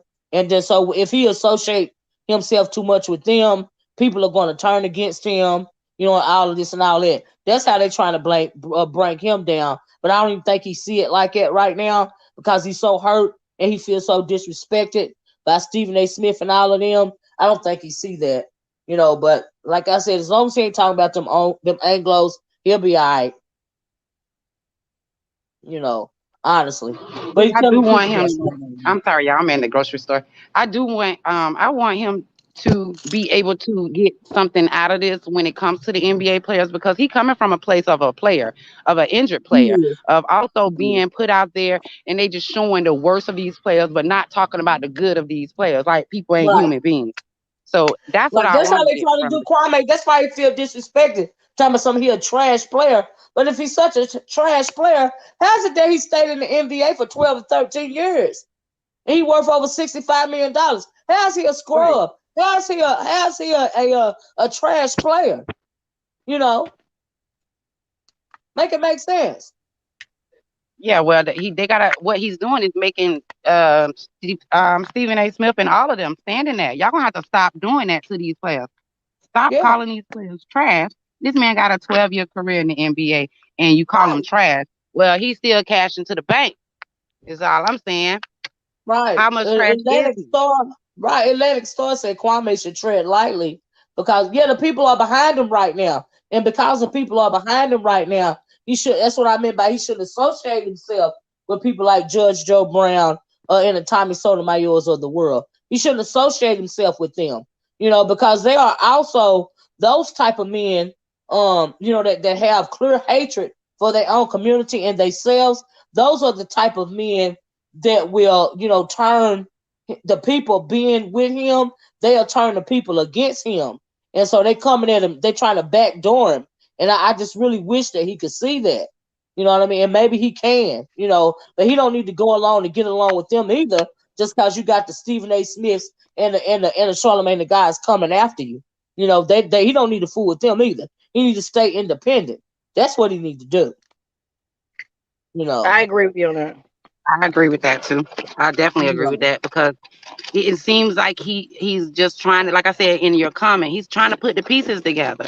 And with Right. putting the pieces together, he's running through people, and he wants YouTubers to eat. He keeps saying that I want everybody on YouTube to make some money. Y'all go ahead and make Right. these videos because we're gonna get the truth. But he's trying to piece it together on who's with who. So he's going to YouTubers channels and these people do their just do because at the end of the day, we know it's YouTubers out here just as good as a Stephen A. Smith when it comes to sports. Right. So And then they talking about Judge Joe Brown. If you oh, listen I know about to what Judge Joe Brown is saying, he is not pro-black. Okay, he got a lot of issues. It's just that people don't pay attention. You know what I mean? And yeah. I don't agree with Judge Joe Brown. All the stuff that he say Yeah, I don't about agree black. with him either. He like that one of them OGs, old heads that stuck in a time capsule. Right. It don't Right. work like that anymore. Things don't work the Right. same way anymore. The world changed. You supposed to move with the world. That's why Kwame on YouTube banging it up now, cause the world is changing. Yeah, the world is changing. You know what I mean? And like I said, he angry. He trying to get he trying to get his. He got something to say. Let me read this. Like it just says, he was a trash player though. I don't see how he was a trash player and he stayed in the NBA for 12, 13 years. I don't get that. Charlamagne the guy that's going through his humiliation ritual. So it's none of my business. But also Kwame is an opportunist. Period. I don't know if he's an opportunist, but I know that he is angry and he feel disrespected and he got something he got something to say. People are here for what he's got to say right now. But he gonna step into the wrong rabbit hole. Is what he gonna do. Sheba Pisces said, I watched Joe Brown on Tommy Sotomayor and I was shocked about. So yeah, that's what I'm saying. People don't be knowing the whole story. You gotta watch who you get behind. You know, and so, yeah. And I don't care nothing about his career average. I don't care nothing about none of that. I'm saying the man ain't no scrub. Okay? He stayed in the NBA all that long, whether he averages 6 points or not, 12, 13 years. He got an awesome retirement plan because they say the NBA's retirement plan is far better than the NFL's retirement plan. I mean? He was a worker bee, so how he going to be a scrub? That's all I'm saying. I don't know nothing about these points and these averages that I'm talking about. It's like you stand on your job for 20 years and you retire. You know what I mean? You took your job seriously. Now you retired and you're supposed to be living your best life. You know what I mean? And so yeah, you're a proud Judge Joe supporter. Okay, I respect that. If you want, you got a right to think about what you want. You think whatever you want to think about Joe Brown, just like I can. I think he a piece of shit. He a fucking misogynist, and I am not impressed. And he don't love his people. The only thing he want to do is down his goddamn people, you know, cause he angry. He don't like black women. I don't care if all of his women was black, his wives was black or not. That's why he got more than one, and I am not impressed. Anytime you feel emasculated to the point that the only people you can go after is a black woman, because you ain't nobody gonna go after you if you go after the black woman, I ain't impressed by that shit. And if you really was concerned about your community, you'll be motherfucking doing something proactive instead of going after the black woman because you in your fifis about some bullshit. Okay? So no, I am not impressed by Judge Joe Brown. And we all know how I feel about Tommy Sotomayor. I can't stand his black ass, so it don't matter. And that's how I feel about it. Lady T done bopped off now. But yeah, I'm not impressed by Judge Joe Brown or Tommy Sotomayor. Why would I be? That's weird. So anyway, that's how I feel about it. I am not impressed. Who is this? And this G man and this. Hold up, y'all. Let me put my banner up because I got a couple of people that I've never seen this person before. Hold on, y'all. Hello? Yeah, why you speaking about me, miss? Hello? Why you speaking about me, Who is miss? this? This Who is Bullet this? Scotty. You talking about me, Bullet Scotty. Oh, this bullet's got it. Boy, bye. What are you talking about? You Fuck know you, you bitch. ain't welcome over here. Yeah, you The talking about hell? me though. You A talking about whole me, bitch. weirdo. You talking about Ugh. me. Ugh. Anyway, is this you right to be told? It's black Hello? or white. Hello? Right to be told? Hello? Can you hear me? Hey, is this right to be told? Yes, it is. I'm sorry. Yes, it is. Oh, hey, I'm sorry, I couldn't hear you. And that fool jumped on my pad. I didn't know who that was. That's weird as all get out. Oh, you should have let him get that work since he was lying on you. Child, don't nobody care about that weirdo. He ain't nobody. I wish I would. Child, please. He a whole I weirdo. Child, phone on call, the so I had to. kitchen. I got a phone He call. think he seen me. You know what's wrong with that bullet Scotty guy? He seen me as somebody like his grandmama. Nigga, I'm not your grandmama. You can't assault me. You can't molest me. You can't push me down in the bathroom. You can't live with me. You can't make no money off of me. And nigga, fuck you. Okay? Take your weird ass on somewhere and get yourself a whole motherfucking life. You fucking weirdo. That's what the fuck he need to do. I'm sorry. Go ahead, right to be told. No, I was telling you that I lost connection, so I was calling back, but I see the conversation change. Oh, yeah, Oh no, my go god. ahead. No, I know earlier you were asking about what happened with between Nika and Kwani. So I was gonna Yeah, give you the unbiased, clean version.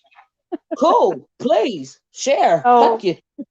so Joy, I guess Joyce did a video, and I don't watch Joyce, okay, but Joyce did a video, and she was talking about people. Somebody's threatening her, and they were in her comment line threatening to either fight her or fight her chat or fight her children or both. So Shelly went on her panel to support her and talk to her, and she had made the comment that um something about not Lady Nika and her. She's not gonna let Sean Lady Nika her. So Lady Nika got offended by that comment, and she considered it shade. So she went and did a video and talked about how what does that mean? Because in her opinion, she is not down and out.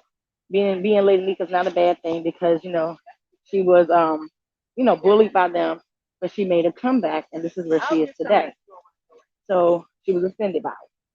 Well, then Kwani did a video, and in her opinion, Lady Nika was rewriting history, and she also said that saying you're not going to Lady Nika me is just a reference point because Sean, as far as most people know, Nika was the first person bullied by Sean. So it's not a negative thing.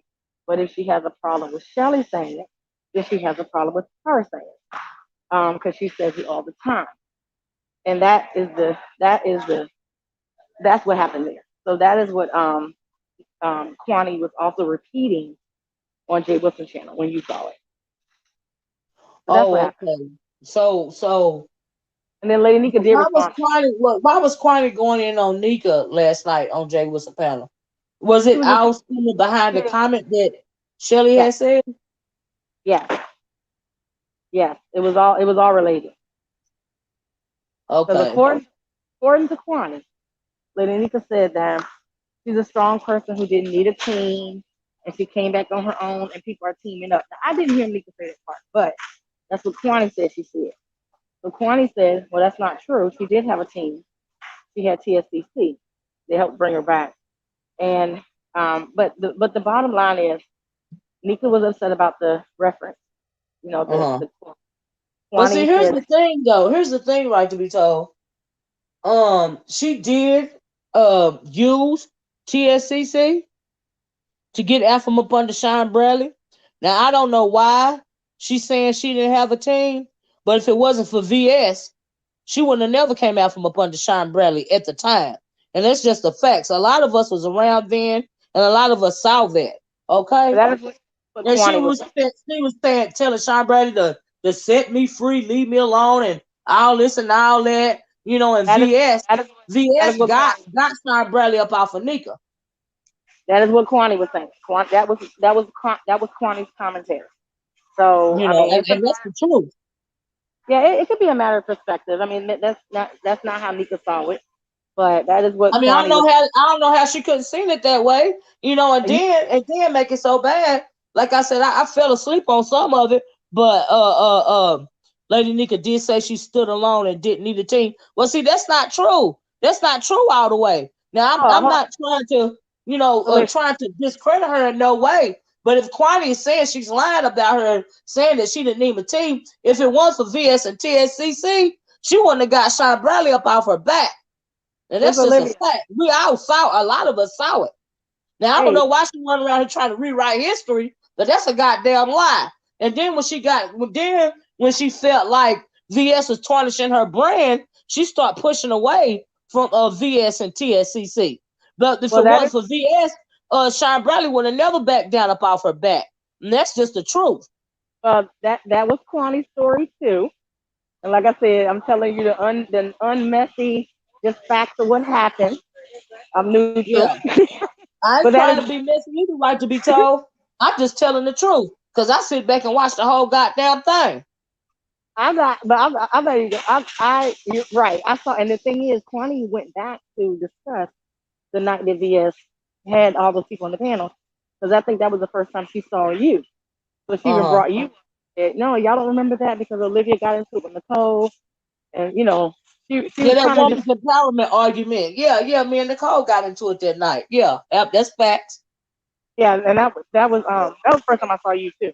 But that was Mhm. Kwani's story. So Nika did do a video back to So is Kwani. she really trying to act like VS didn't help her?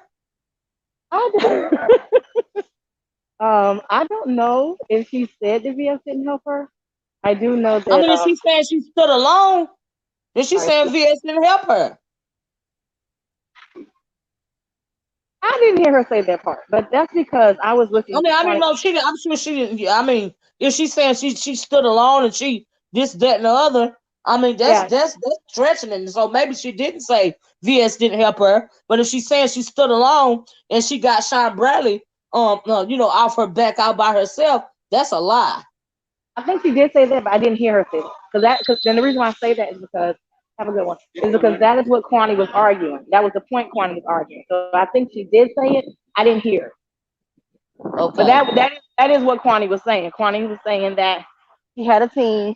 As a matter of fact, he's still on the team. And Nika Right. did do a video while Kwani was doing a video. Because see, when Uh-huh. Kwani did the whole video dressing Shelly, Hold on, wait a minute. Hold on a minute, right to be told. I got something. Brandy, is this you? Hello? I was on Brandy, is mute. this you? That's me. Okay, well, hold on a minute. Right to be told. huh? What did you say about the video that did who did a video? Nika did a video dressing Shelly. And then Kwani Okay. did a video addressing the situation. So in the middle of Kwani doing a video, because Nika watches Kwani, she was watching Uh, Kwani's video, didn't like what Kwani was saying, so she did a video. So they were going. It was at the same time. So that's why I'm saying I missed some of the things because they were talking at the same time. mm, I was saying. So I don't know. And I didn't hear Nika in the very beginning say that she's still alone, but she must have said it because again, that's what Kwani's whole thing was, saying that's not true. mm. No, you didn't. So Yeah, Kwani no, pretty it's much said not true. It's not true.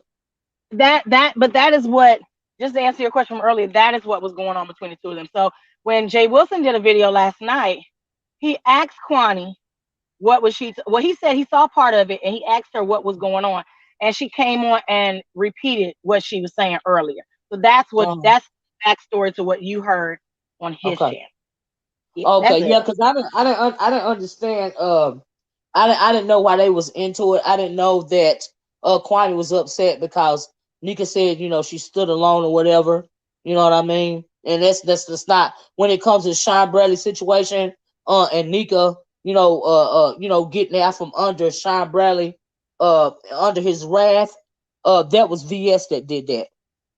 Well, Kwani said that she still likes Nika, but Nika Uh-huh. is rewriting history. Mhm. And I just think that Nika sees it a different way.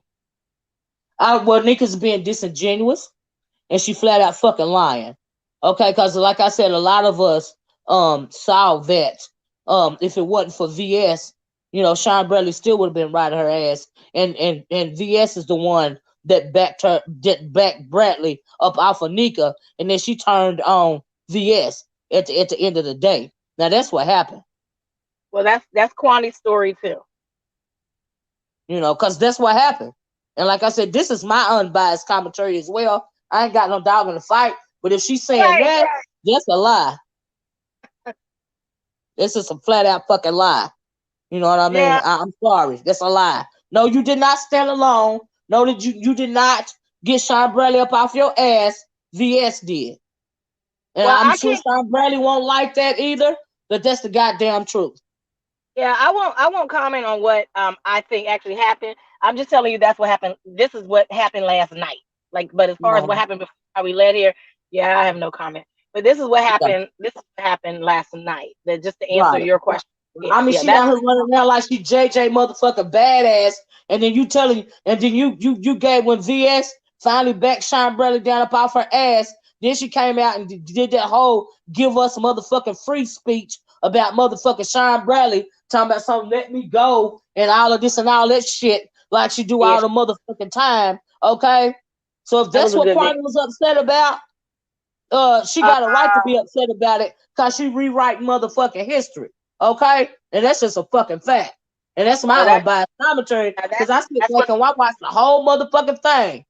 Okay, and VS also got upset with Nika because she felt like Nika was moving funny when it came to the motherfucking money. Okay, now we all sit back and watch that shit too.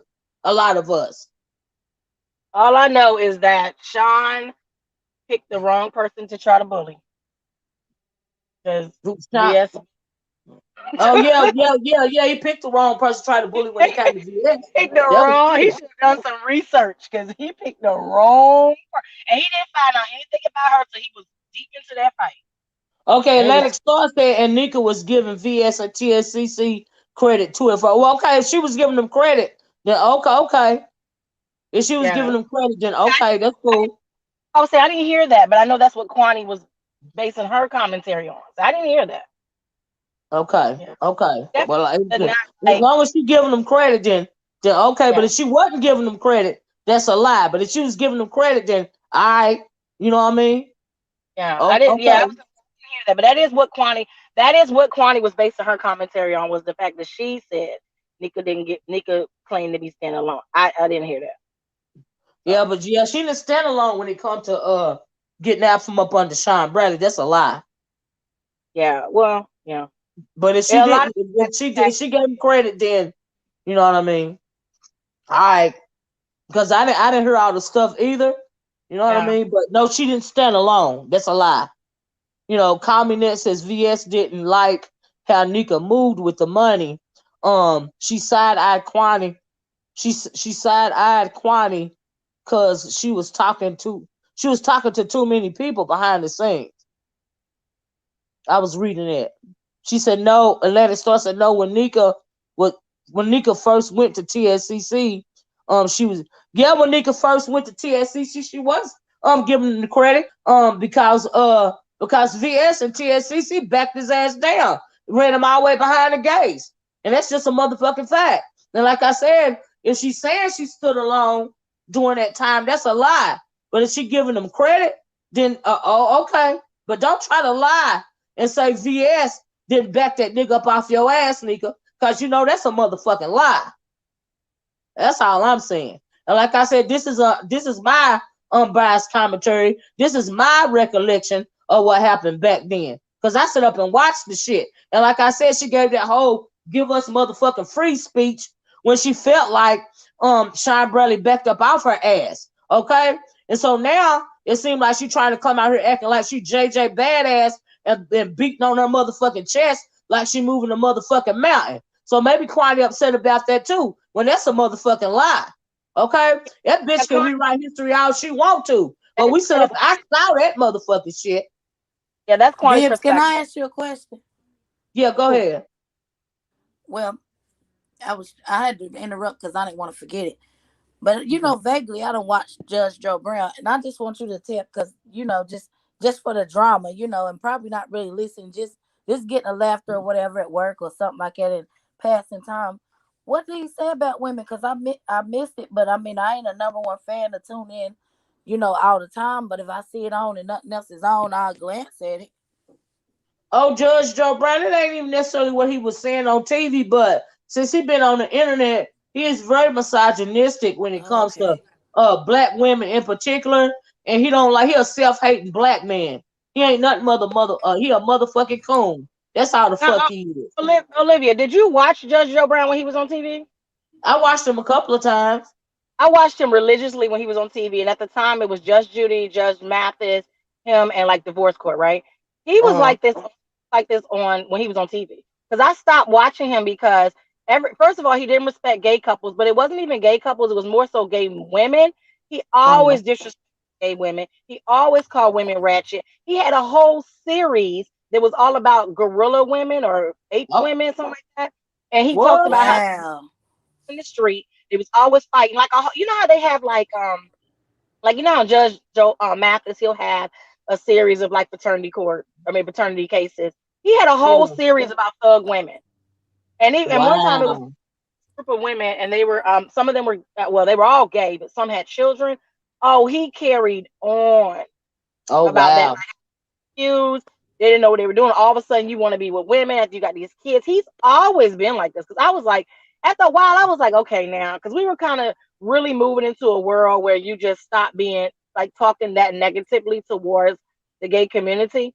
And he was But Mm. you still would think he wouldn't want to, for moral compass, he wouldn't want to talk. Like, that's why I was like, I'm going to go back and do some research on it.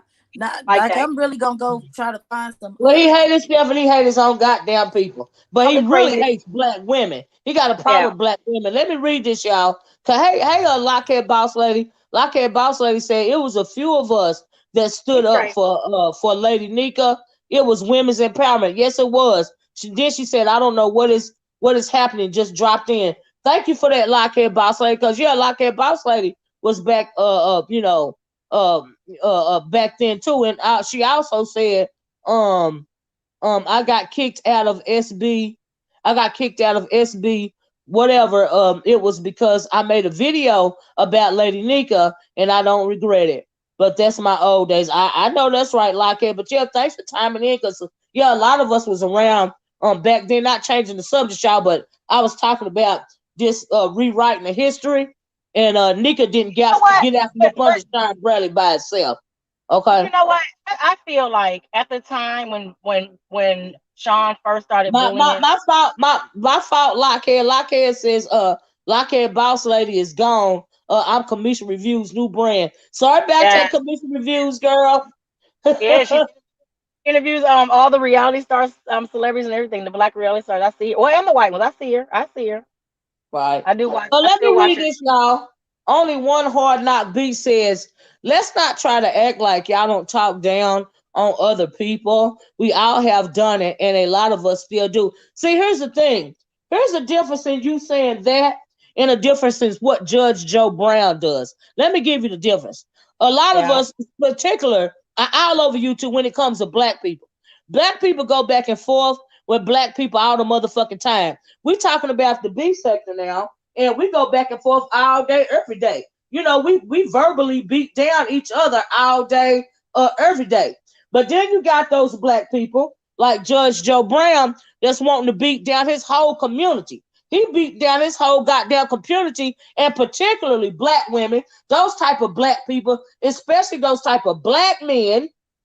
They beat down black women in particular because they think the black woman is the cause of all the L's that they have to take when it comes to white America.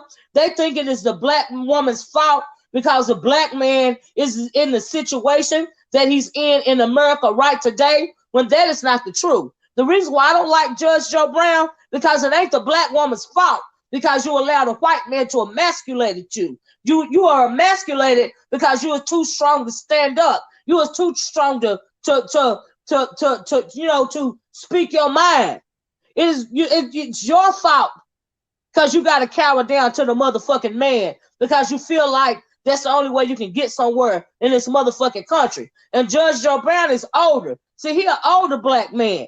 You know what I mean? And he felt like he had to kiss the white man's ass, and maybe he did to even get to be to hold a seat, to be And a judge at and the one one point in time, time. But that is, but wait a minute, let me finish. But that is not the black woman's fault. It is his yeah, fault, and you are exhibiting self hate.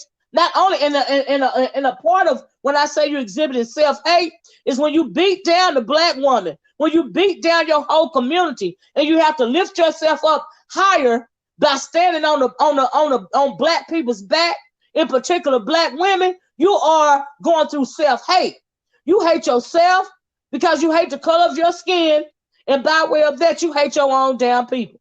Okay, yeah. I was there's about to there's, say when there's levels to talking down on people. All right, you don't try to diminish your race because you feel emasculated by the fucking white man. That is not our fault. You feel like you are emasculated by the white man because of the way that you was motherfucking moving.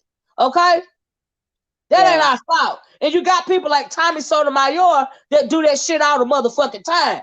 Okay? It ain't the black woman's fault because you ended up the way that you ended up. See, black men like that, they feel like black women in America, they feel like we have a leg up on them. Okay? Now I'm sure a lot of you guys have read the freaking the Willie Lynch letter, right?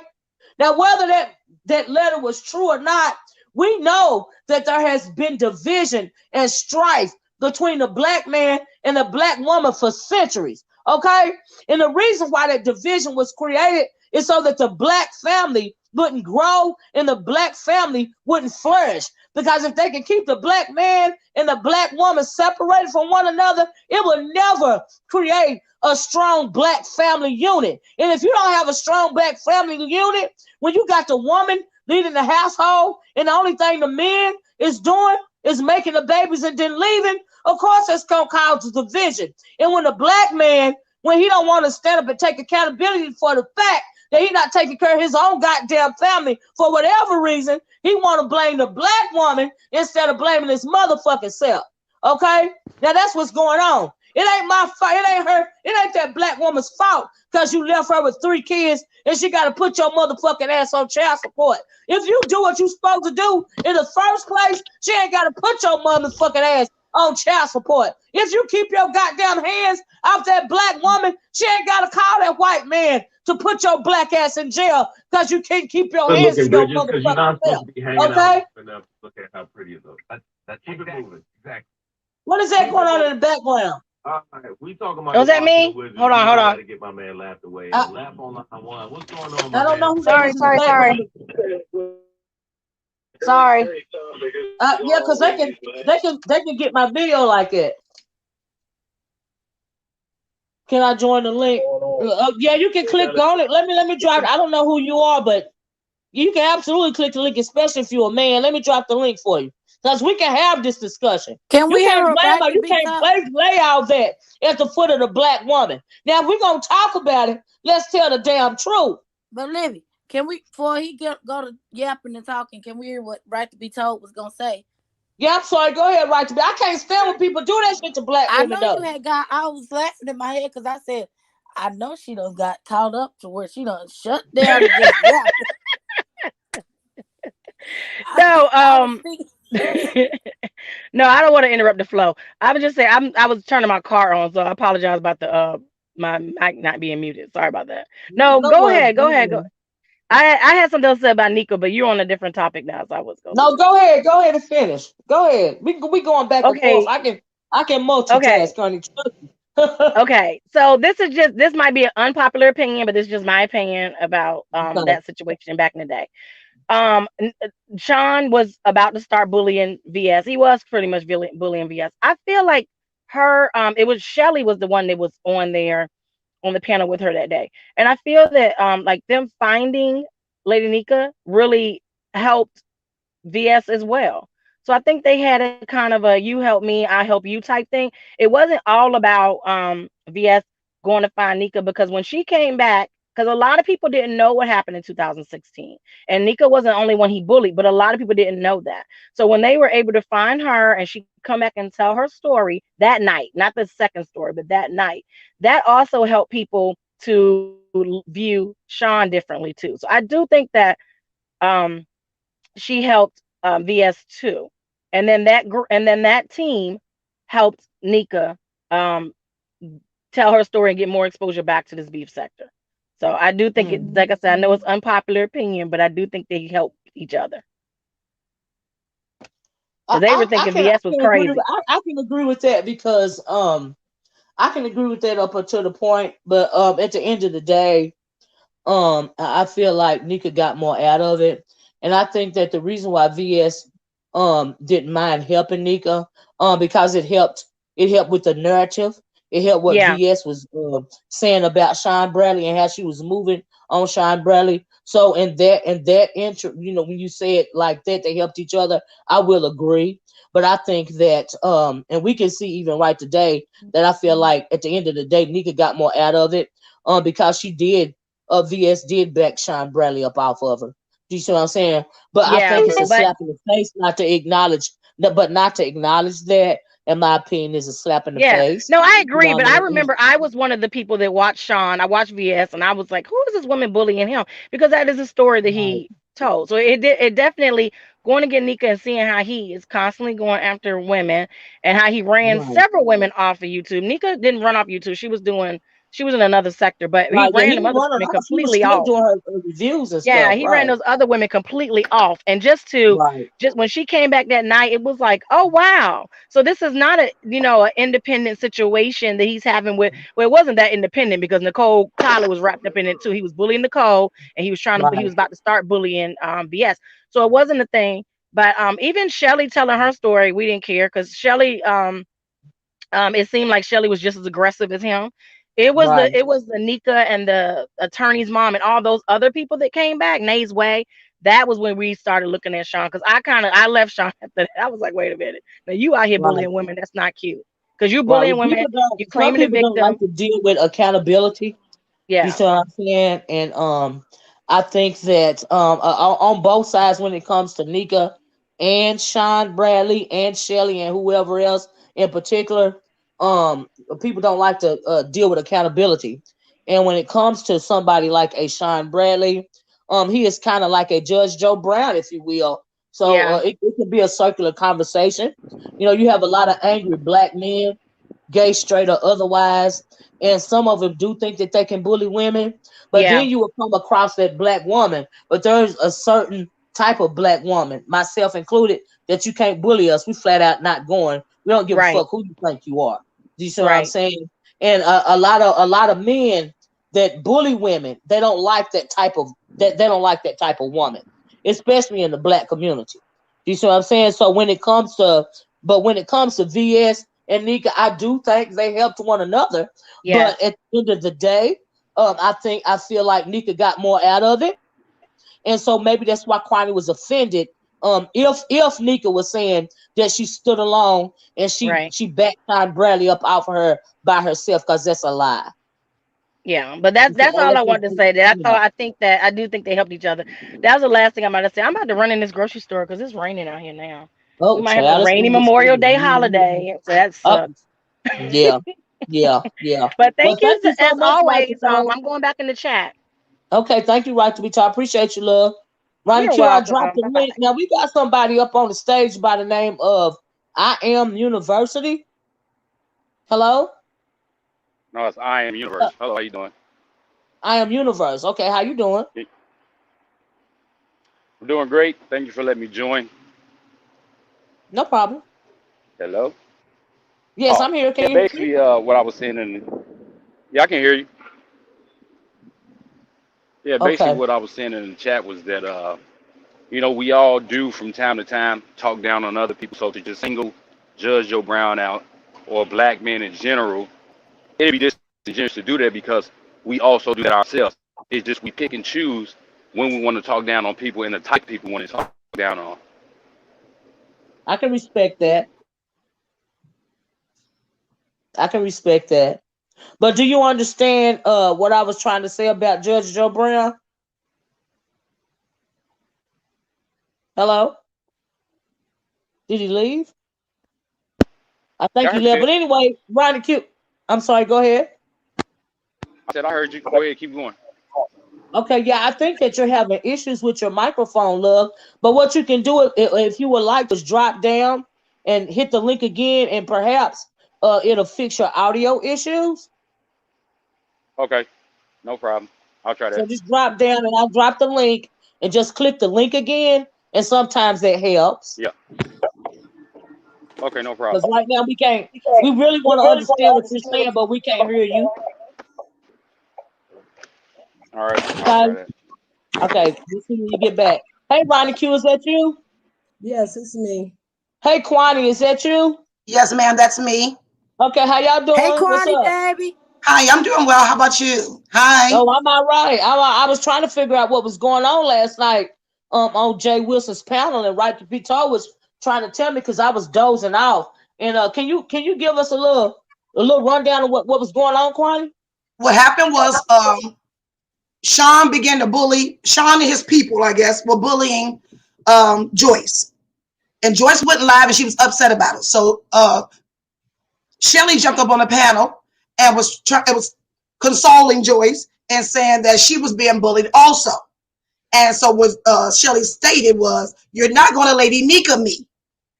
But we all use that same reference when Sean attacks, because she is the point of reference. We don't know nobody that came before her that got bullied.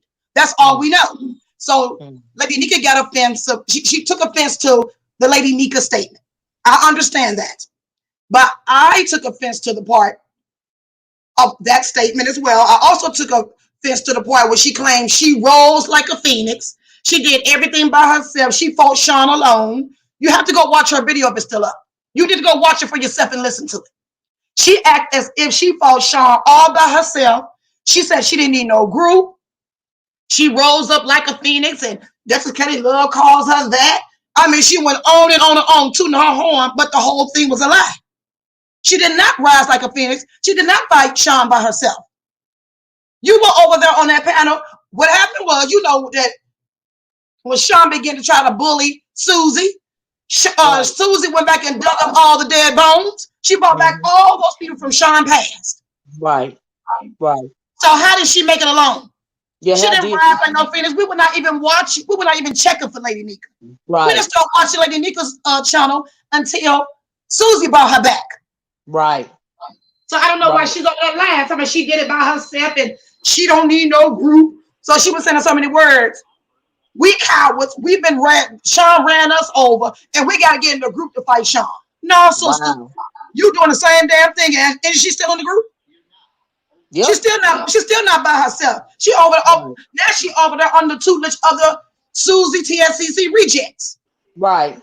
And I'm not gonna let her rewrite history because she lying. Yeah. Right.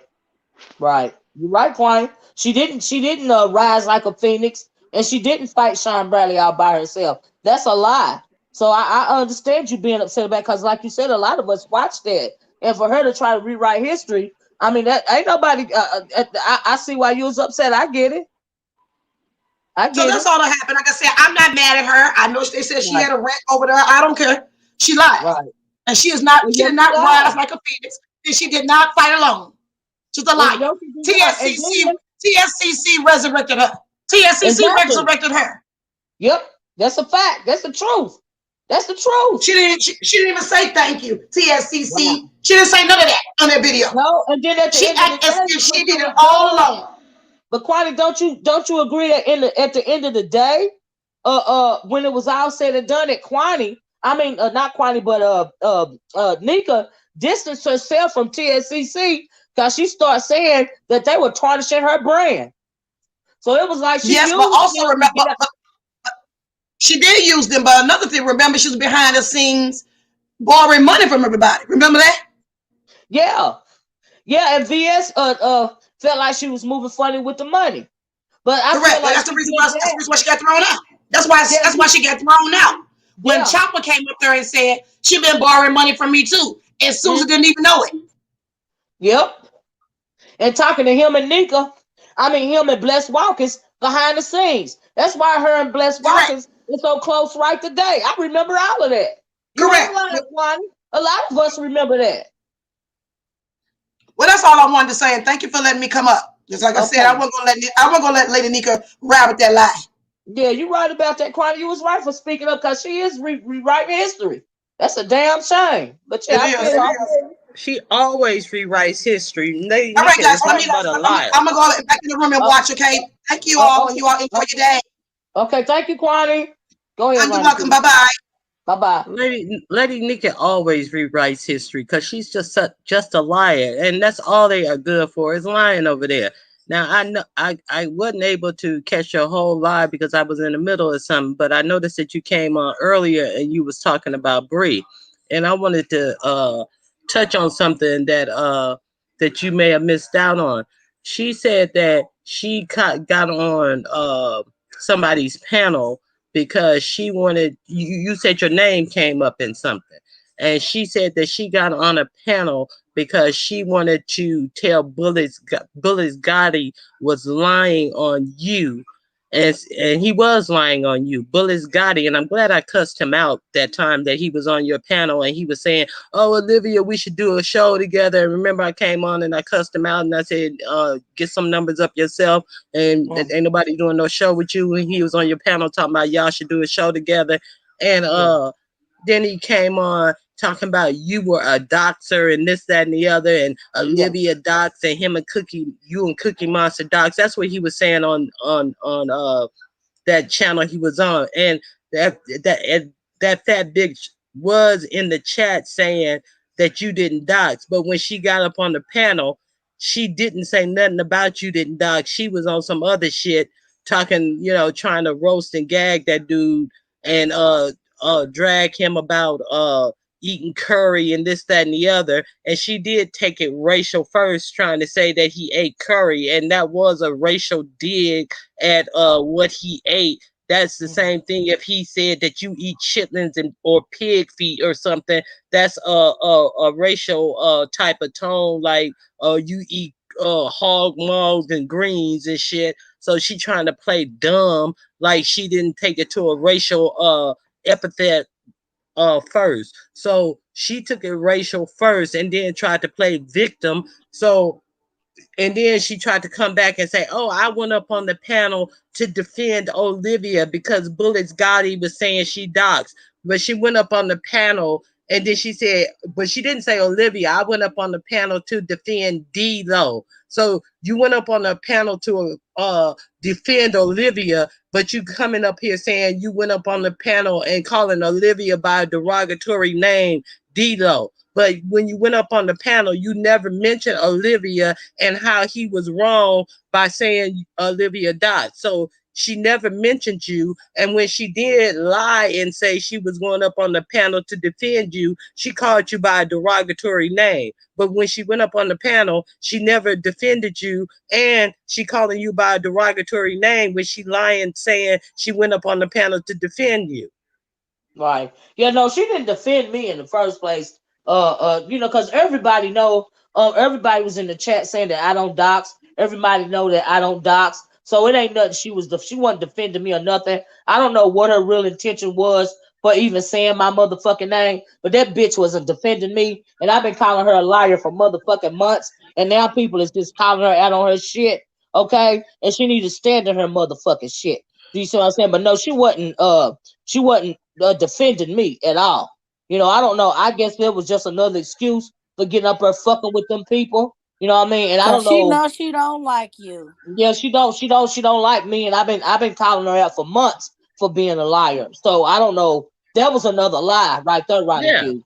You see what I'm yeah, saying? So that was a fucking lie. I don't need to yeah, defend about no lying ass bitch like that. And everybody know that I don't dox anyway. You see what I'm saying? exactly.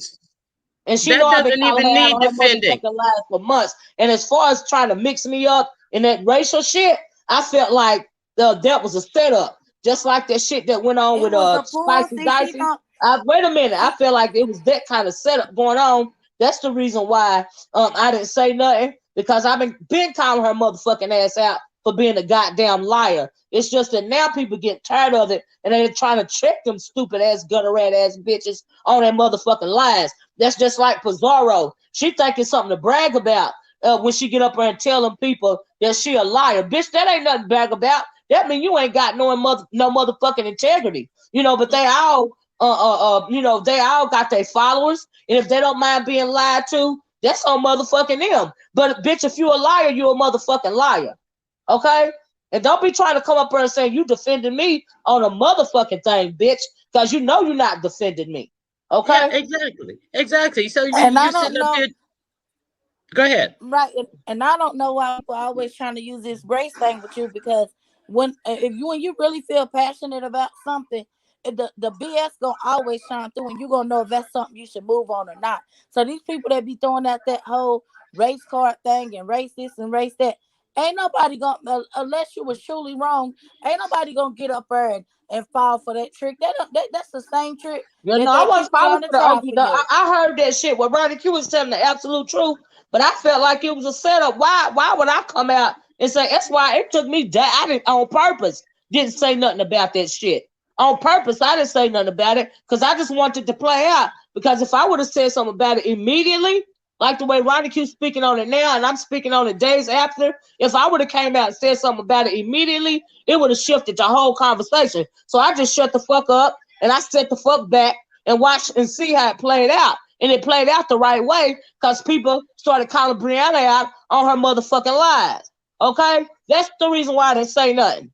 Okay? I'm not stupid. I can sit back and watch shit. I saw that bitch intentionally put my name in that motherfucking shit. And I ain't have nothing to do with that shit. And I don't even know if her and Gotti was working together when it come for that. Or whatever the motherfucking plan was. I Could have wasn't been falling for because it. as simple as he came over here on the channel, and I don't even know nothing about the know the man from Adam and Eve. Whoever sent him over here didn't send him over here with his chest, because he was like, "Why you Well, I talking mean, he about used to me?" be in her chat.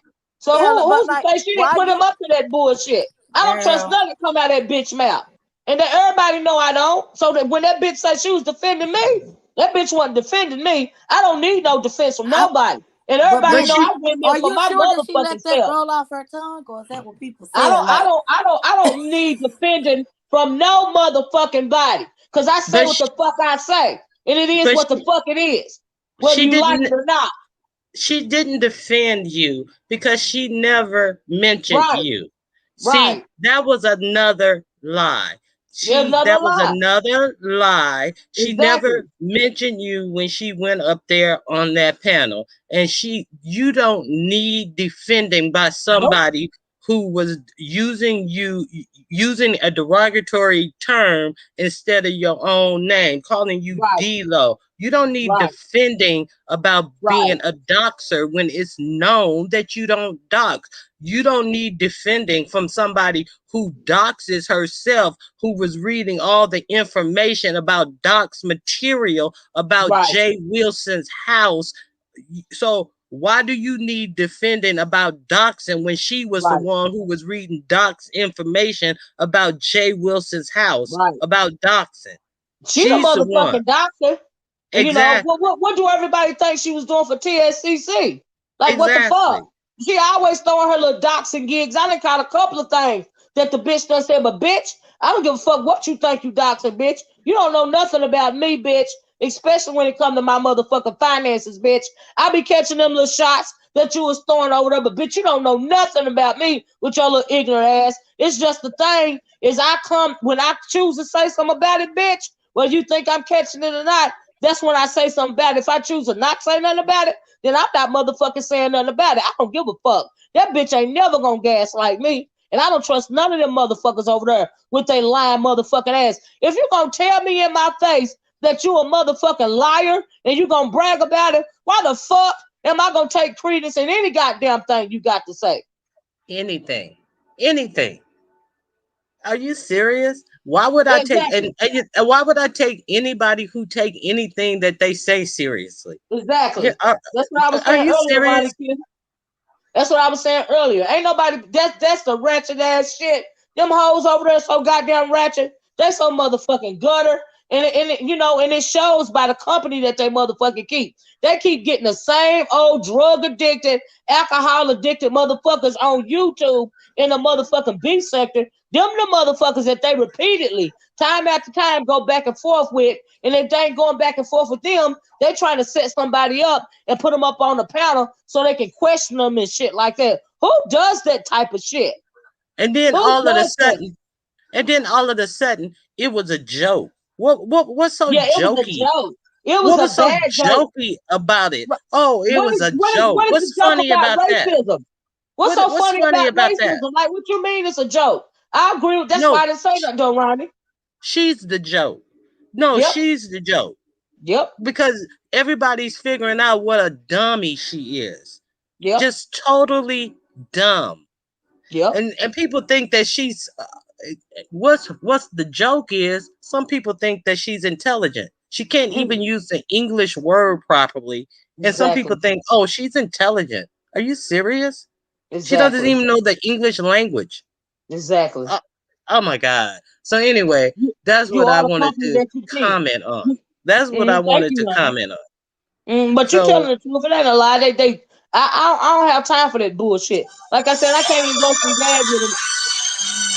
I'm sorry. Hey, oh, no problem. Yeah, I can't even roast and gag with them no more because I can't take that shit serious. It's remedial as fuck.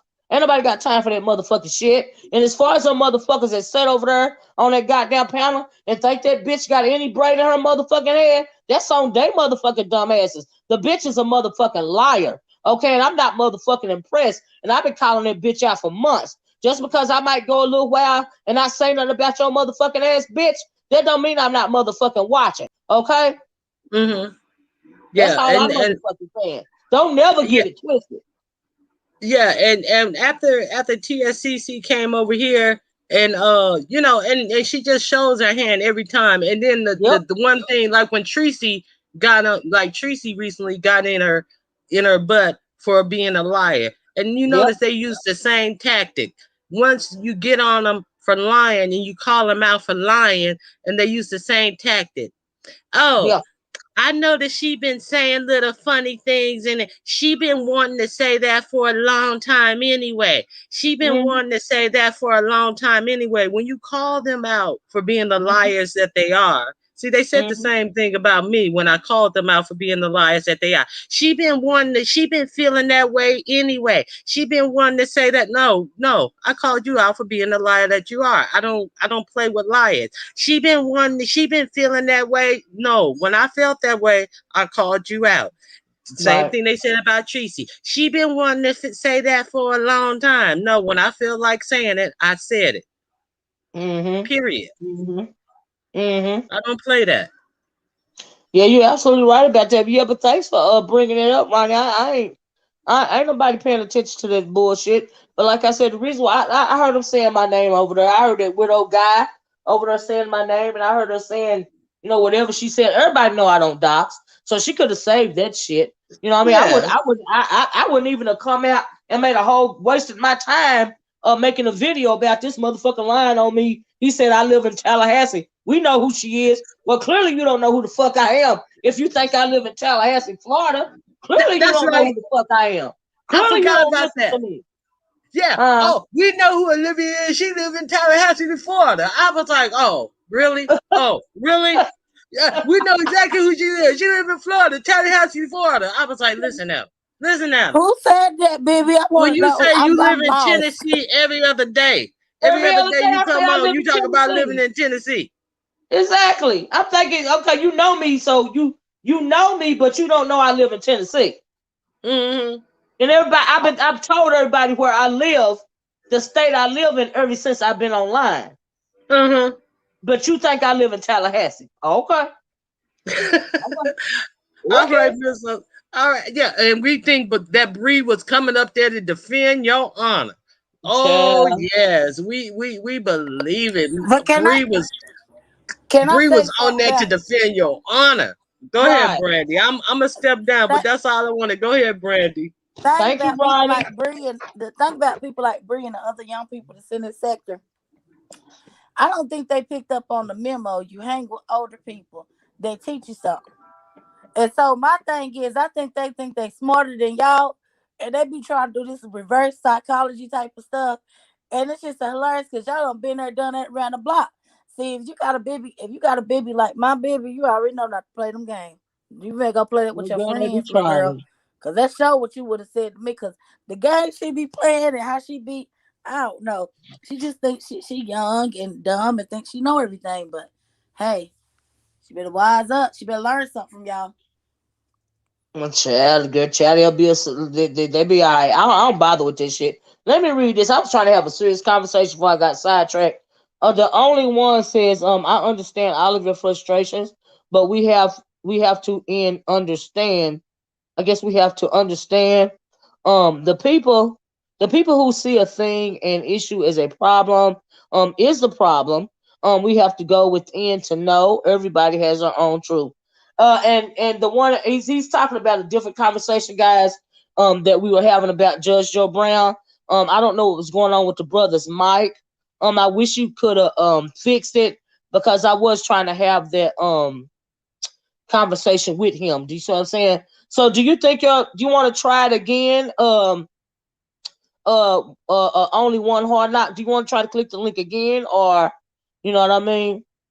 Team Small Claims Court fan page says she just be lying for no reason. She sure does just be lying for no reason. The shit is very distasteful. You know what I mean? And so yeah. So yeah. Mm-hmm. Smooth Tennessee Whiskey says, what dirt do BL Bree Mod got on Bree? Cause Bree be letting her get away with saying Eliza. I don't know what that's about, right? I don't know where that came from. But yeah, man, it's just like a lot of stuff going on, y'all. And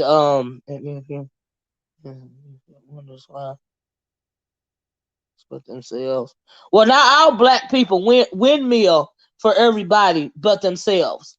Do you see what I'm saying? But you do have a lot of. It's just when I clicked on again, I heard that. Well, try to click the link again, one and only. Ain't nobody up here now but me and you. And Brandy don't be saying nothing. Maybe it was too many people on the panel. Let me drop the link for you again. Only one, okay? Because I really want to have this conversation with you while I'm on here. You see what I'm saying? I be going live very sporadic lately, because like I said, I get bored fast. And so just try to click the link one more time, and hopefully, you know what I mean, maybe it'll work out for us this time. But yeah, thanks, Brand, for coming up, okay? Brandy? I'm just sitting Okay, here. thank you for coming up. Would you mind clicking down Sure will. so that this guy, maybe his mic will work better? You know what I mean? If Hold on, let nobody's me up here make but sure I'm me and on it him. on my laptop, on my Okay. computer. Hold on, give me 1 second. Okay, baby. I Take your think I time. figured it out. Okay, love. So let me see, guys, if okay, I'm clicking back on. Only one hard knock. Is that you? Yeah, I can hear you. Okay, Hear is me? this better? Do you think this will be better? Maybe it was Yeah, too many people up on the panel before, but your yeah, it audio sounds better seems now. fine now. Yeah. Cool. Okay. Well, what is it that you were trying to convey to us before?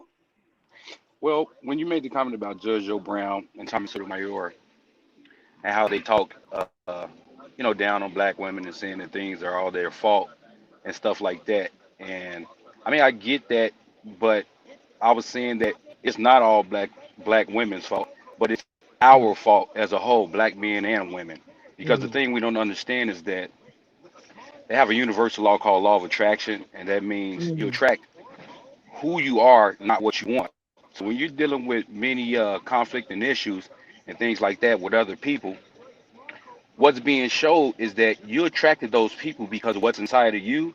Also, you're being shown a mirror of yourself. So when I said in the chat, when you project things onto other people, the things you don't like about other people, those things actually exist in you, but you have to go within to find out that those things exist in you. That's why you don't like those things about other people. So in the spiritual realm, you're being showed that to yourself so you can fix yourself. So also when I said in the chat that when you see something as a problem, you're the person with the problem. It's almost like if you walked outside and you saw a pop can with a hole in it. Before you walked outside, that pop can with a hole in it was just a pop can with a hole in it. When you walk outside and you look at it and you put your perception on it, i.e., your ego, you start identifying what that thing is and how bad it looks or how good it looks just based on you. But that's your own perception. When I say you have your own truth, that's because I may walk outside and see the pop can and say, well, that's beautiful. But you may walk outside and say, well, that's ugly or that can is messed up. So it's all about the person's perception. When you start to change your reality, the things around you change. Not so much the people are going to change, it's just the way you see those people. those things are going to change. So when it comes down to, but you feel like Judge Joe Brown or Thomas Sotomayor is blaming on other people. Well, I said we all do this. And the reason we all do it is because we don't understand self.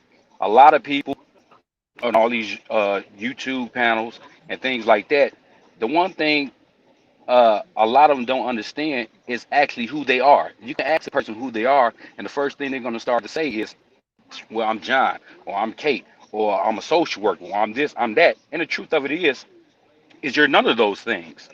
The true source of your being is source energy. You're like a spark of the creator. That's all you are. So all these titles people give themselves, you're not that, because those things are temporary. The only thing that remains the same and never changes is the source energy that you truly are. I will agree with that up to the point, and especially when it comes to you knowing who you are. And as far as perception, everybody's perception is different. Everybody's energy is different. But hopefully, through growing and learning and understanding, um, and becoming who you are, you will be able to form different types of opinions. Like when I say, what I said about Judge Joe Brown and Tommy Sotomayor, it is much more than a perception, and let me tell you why. It is much more than a perception when I say that Tommy Sotomayor and Judge Joe Brown, men like that, are very derogatory when it comes to black women as well as the community. It is a reality because what they're doing is very destructive, in my opinion.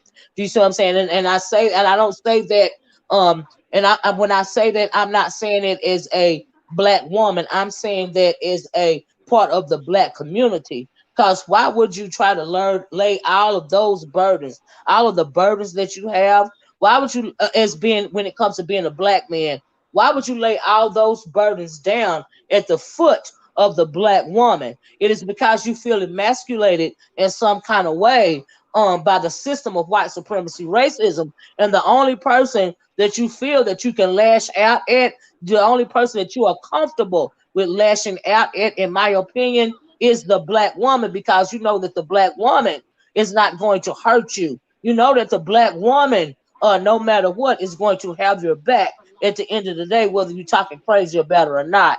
And so for that reason, I don't respect a Tommy Sotomayor, and I don't respect a Judge Joe Brown. And those are a couple of reasons why I said what I said. But I absolutely understand what it is that you're saying. And I hear what you're saying. It's just at this point in my life, I look at those things different. It's almost like this, you know,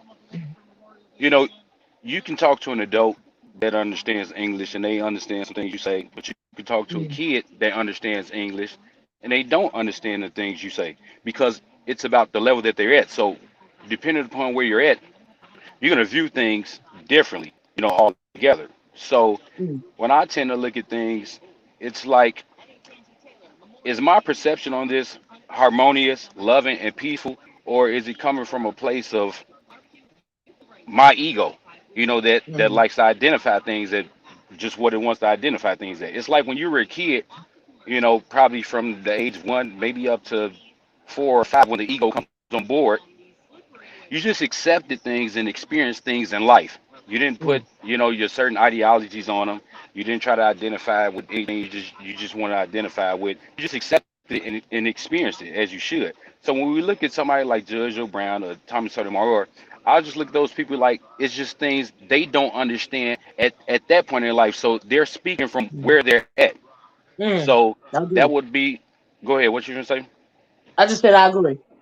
Oh, so that would be like, um, uh, uh, a mentally retarded person.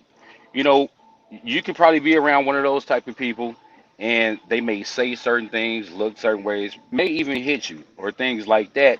But the fact that you look at them and say, well, they're retarded or they're mentally challenged or something like that, you just have compassion for them. So, as I started to do a lot of shadow work on myself, I use that affirmation to say that, when people probably come at you sideways and things like that, I'm going to still have compassion for those people, because it's a handicap that they have because they're unlearned in a certain area. It's like I said, once your reality changes, the things around you change and you view them different. So if everybody as a whole can just look at somebody's behavior and say, well, it's just a handicap, they don't know, it'll be a lot better.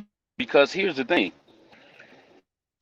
you yourself, everything that you've been through, starting from when you first hit the earth up until now, all the bad things you might have said, all the bad things you might have did, even the good things, you had to go through those things in order to become the person you are today. And you'll still go things still go through things to become the person you were born to be.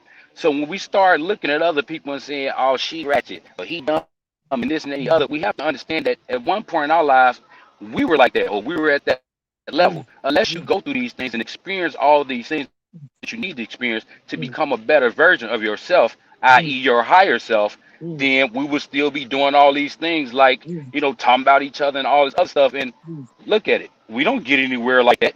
All we're going to do is just keep bickering amongst each other and stuff like that. And it doesn't work that way. The thing I've learned the most is that you learn how to deal with other selves when you learn how to deal with yourself, because you have to understand oneness. The creator is one, and everything comes from the creator. So we're all connected, whether we can realize it or not. So when you hurt somebody, you actually hurt yourself. You just don't realize that. A lot of people throw around this word love like it's a base. Go ahead.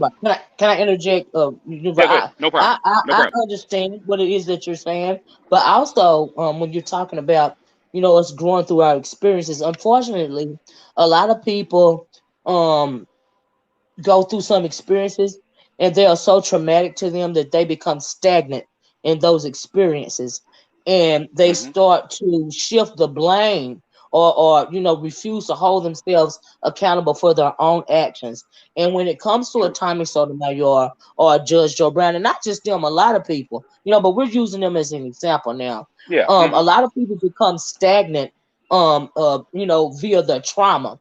And when you refuse to grow or refuse to go past it for whatever reason, maybe you're not able because of your trauma. You can't go past it without help.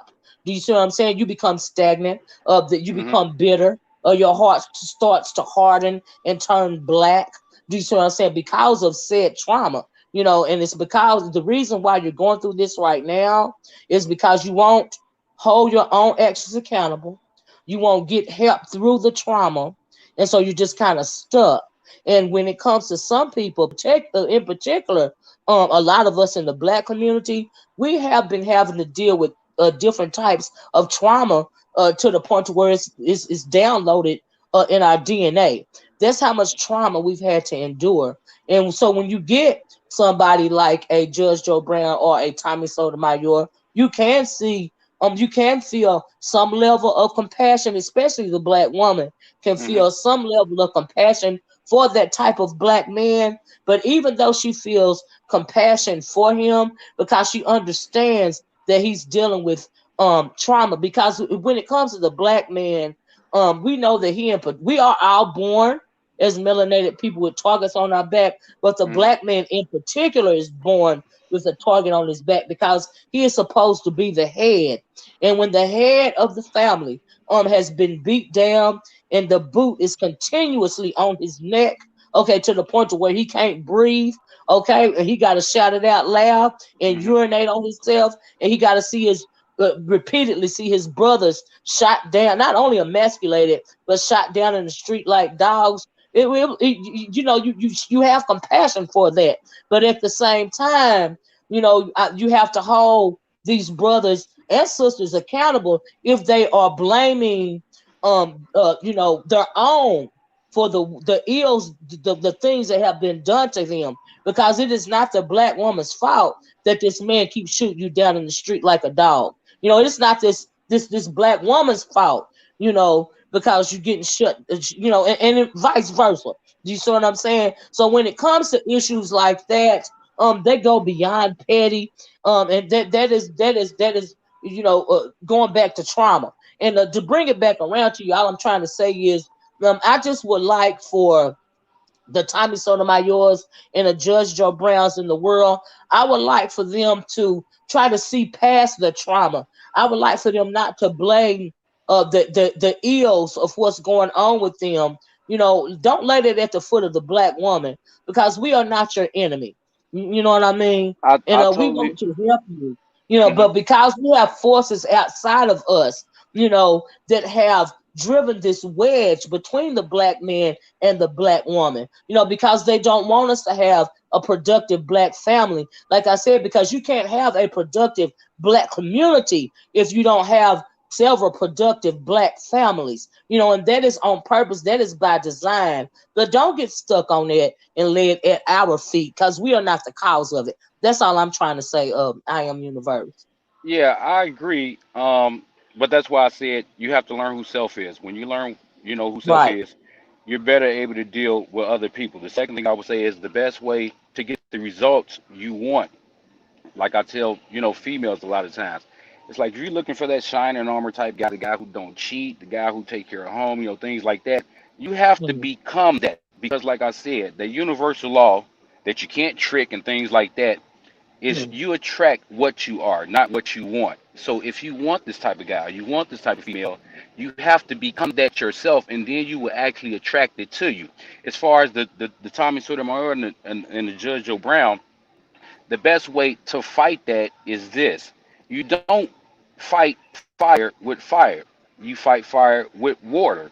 So when you see somebody with that type of behavior, the best thing is not to show that type of behavior right back to them.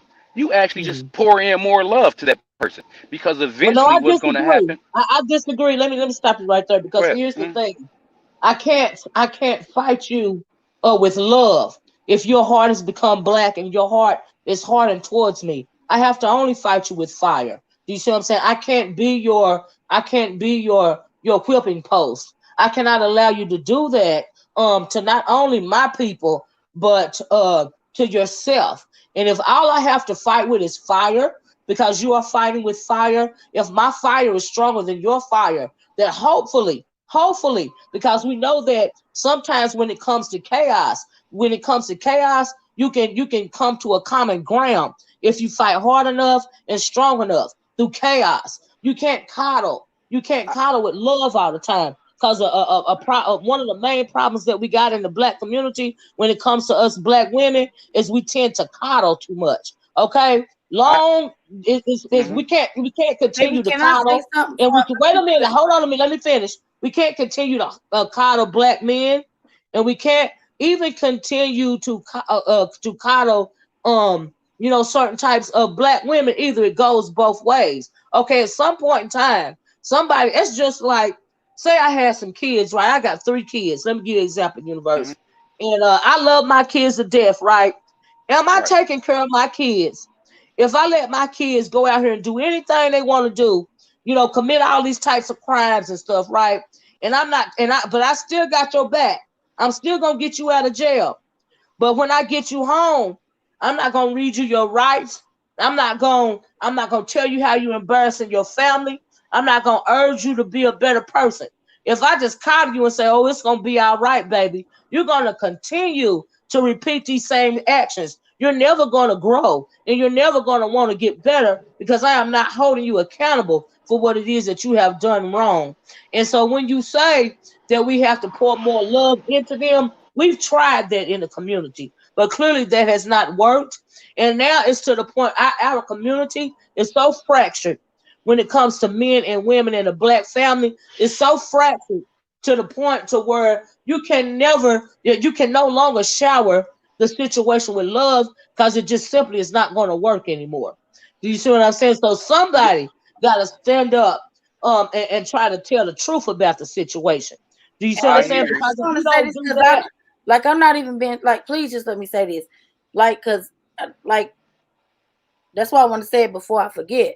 But back to what you said, and back to I Am Universe, when he said you are what you attract. I've never been a cheater. I'm going to my very first relationship. I have a good relationship now, but I've never been a cheater. I never cheated. I always was raised on you take care of the home, you work, you know, you know, you cook for your man and or your husband. You do everything that a woman supposed to do. I've never been I respect myself and I'm gonna make you respect me, but I ain't never been like a loud talker or anything of that. So I didn't attract in my first relationship ever, I didn't attract what I was, because that wasn't what I Well, was. now, well, that's not. I know what you're saying. Let me finish it for you, and that's not always the case. I wanted to circle back around to But that okay, because but you wait a don't. minute. Let me finish, baby. Let me I get finish. what Let you're me saying. finish. I'm saying You sometimes don't always attract. You do. you I get what don't. you're saying. You don't always attract what you, because see, some people will prey on a good person. We know that men and women. Some Mhm. people will prey on that person that's trying to be stand up and upright. So there are certain people in the world that will prey on the things that you're trying to be the best person you can be, and people will prey on that. Do you see what I'm saying? And so I understand I know what you're trying to get at. And no, you don't always attract what you deserve or whatever. So I do disagree with that. People will prey on you. Do you see what I'm saying?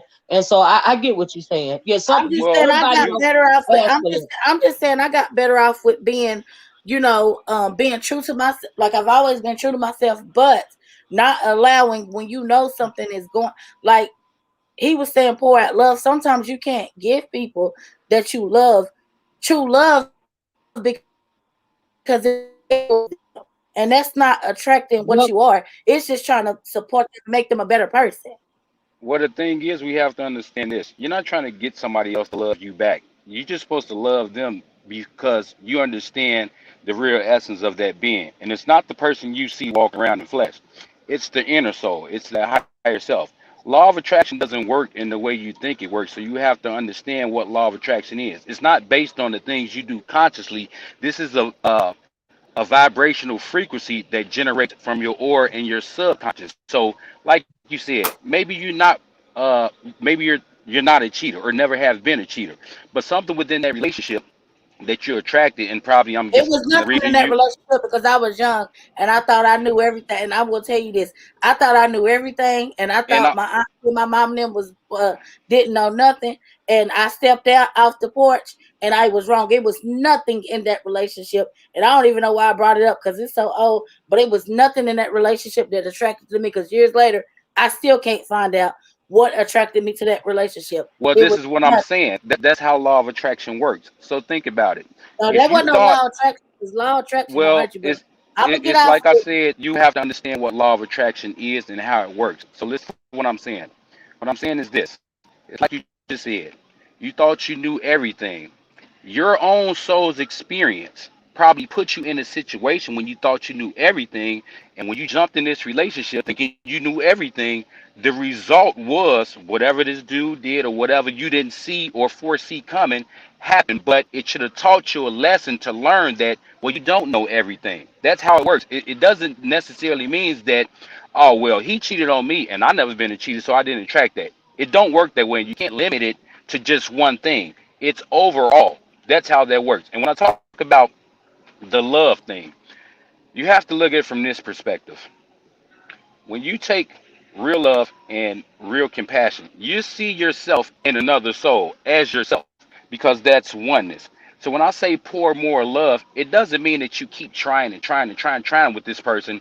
You do the things that you can do at the time you can do it, because here's the thing: everybody can't reach everybody. It's like this. If I was in a relationship and it was a toxic relationship, maybe all my friends around me may be saying things like, look, this girl is dogging you out, she cheating, she taking your money, this and that and the other.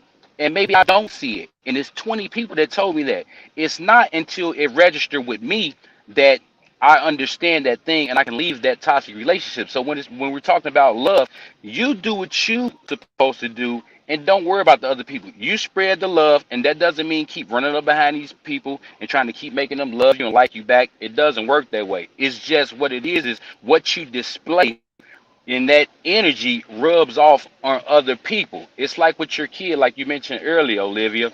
You may have a kid that you're trying to raise right, and they're doing this and they're doing that. Maybe you can't reach them, but this is why we come to the earth to experience. So maybe that person's experience on their own is what's going to make them stop doing that thing. We all know that when we were kids, our parents told us to do a lot of stuff and not to do a lot of stuff. 90% of that stuff they told us not to do, we went and did it anyway. The reason we did it is because it's in the soul's nature to want to experience. And sometimes people can't just tell you something and you just stop. You have to experience for yourself. So when we look at the thing, like I said, called love, we have to understand we can't reach everybody. but we just have to do our part, because this what will happen. And this is how your higher self works, because it knows. All it knows is peace, love, and harmony. If you had a friend that y'all was friends for so many years, and then you some type Hello? Your sound went out. they dogging you out Hello? and things like that, if that person end up dying before you got a chance to fix that, all that bad stuff that person did to you, it goes away, and you have nothing but love and compassion for that person. And the reason that is because your higher self shows up, that really knows love, peace, and harmony. The things we do, that comes from our ego, is that, oh, fuck them, I'm gonna do this, I'm gonna do that, forget them, all this other stuff. That's not what we should be doing, because all that does is bring more conflict, and it brings karma. And if anybody knows anything about karma, once again, it shows you a mirror of yourself, and you have to fix things yourself. We should be trying to promote dharma. Dharma is a thing that you do, and you put out the energy to where nothing comes back on you. But unless you understand these things, and it starts with self, we'll keep doing things we do. My advice to all people is always learn who self is, and learn to meditate, because it's so important. Because what meditation does is it quiets your mind to a point where all the chatter in your head, which is your ego, got all these thoughts running around, it quiets that down, and you can learn to receive higher intelligence and higher messages from your higher self, so you know which way to move. When we think about uh the things that we do on a daily basis, against each other, what happens is this: you got 1,000 thoughts running through your head every day. We pick and choose which one we're going to give energy to. Now, this is just within self, and then we go do that thing. So when we look at other people or other things, this is how this happens. Somebody may call you a bitch. Somebody may call you a hoe. Somebody may call you a dog. Somebody may call you all types of things. We pick and choose what uh what we're going to take on, and then we go with those people, instead of just understanding that, like you said earlier, we can't place the blame on anybody, because it's not about what they did, because nobody can do anything to you, nobody can make you feel a certain way. It's always, the onus is on the person itself, because you're in control of yourself, and you're in control of your own reality. We just pick I and just choose don't want to what. agree with all of that part because somebody can do something to you that you don't allow. Yes, they can. Well, So that's an I That's illusion. why I was talking about trauma. That can I interject, guys? That's why I was speaking about trauma. And the Yeah, only go, thing go ahead. what Yeah, just go let ahead. me finish. And the only thing that you really can control in this life, even when it comes to relationships, your relationships with other people, your relationships with your family members, your relationships, even in your like marriages or boyfriend and girlfriend. The only people that you can control in that type of dynamic is yourself. And I understand what you're saying about your higher self, but you can also, but because you can only control what's going on with you, you can't control. You don't always attract what you are, and I understand what Brandy's saying too, because like I was saying earlier, some people will prey on the fact that there are a lot of good women in this world. There are a lot of good men in this world, but then you will, but then sometimes, you can attract somebody that is not for you. Okay, they want to prey on your goodness. They taking your kindness as a weakness. Okay, and you are not attracting that. It is just simply that person is choosing to prey on your goodness. They feel like they can take advantage of you, and that is where and then yes, we always have to strive to be the best self that we can be, but you also have to try to develop your discernment. Okay, and the way we develop discernment, and the way that we elevate ourselves and elevate our minds as human beings, is you grow from your experiences. You can't become stagnant. You can't become bitter. You can't believe that because you want to be the best that you can be at all times, you can't believe that somebody else is gonna want to be the best that they can be at all times, because that is just simply not true. You know what I mean? So I understand what both of you guys are saying, but no, you don't always attract trauma, just like you don't always attract love. But the thing that you can attract most of all, like I said, the only thing that you can control is yourself. Do you see what I'm saying? Because we are human beings, Exactly. okay? And we come in a lot of different ways. We want the and I best. agree with Me, I want the best for everybody. Do you see what I'm saying? But and because of the person that I am, I know that I am not going to always be my higher self. Okay, if you come at me, I'm going to come at you with the truth.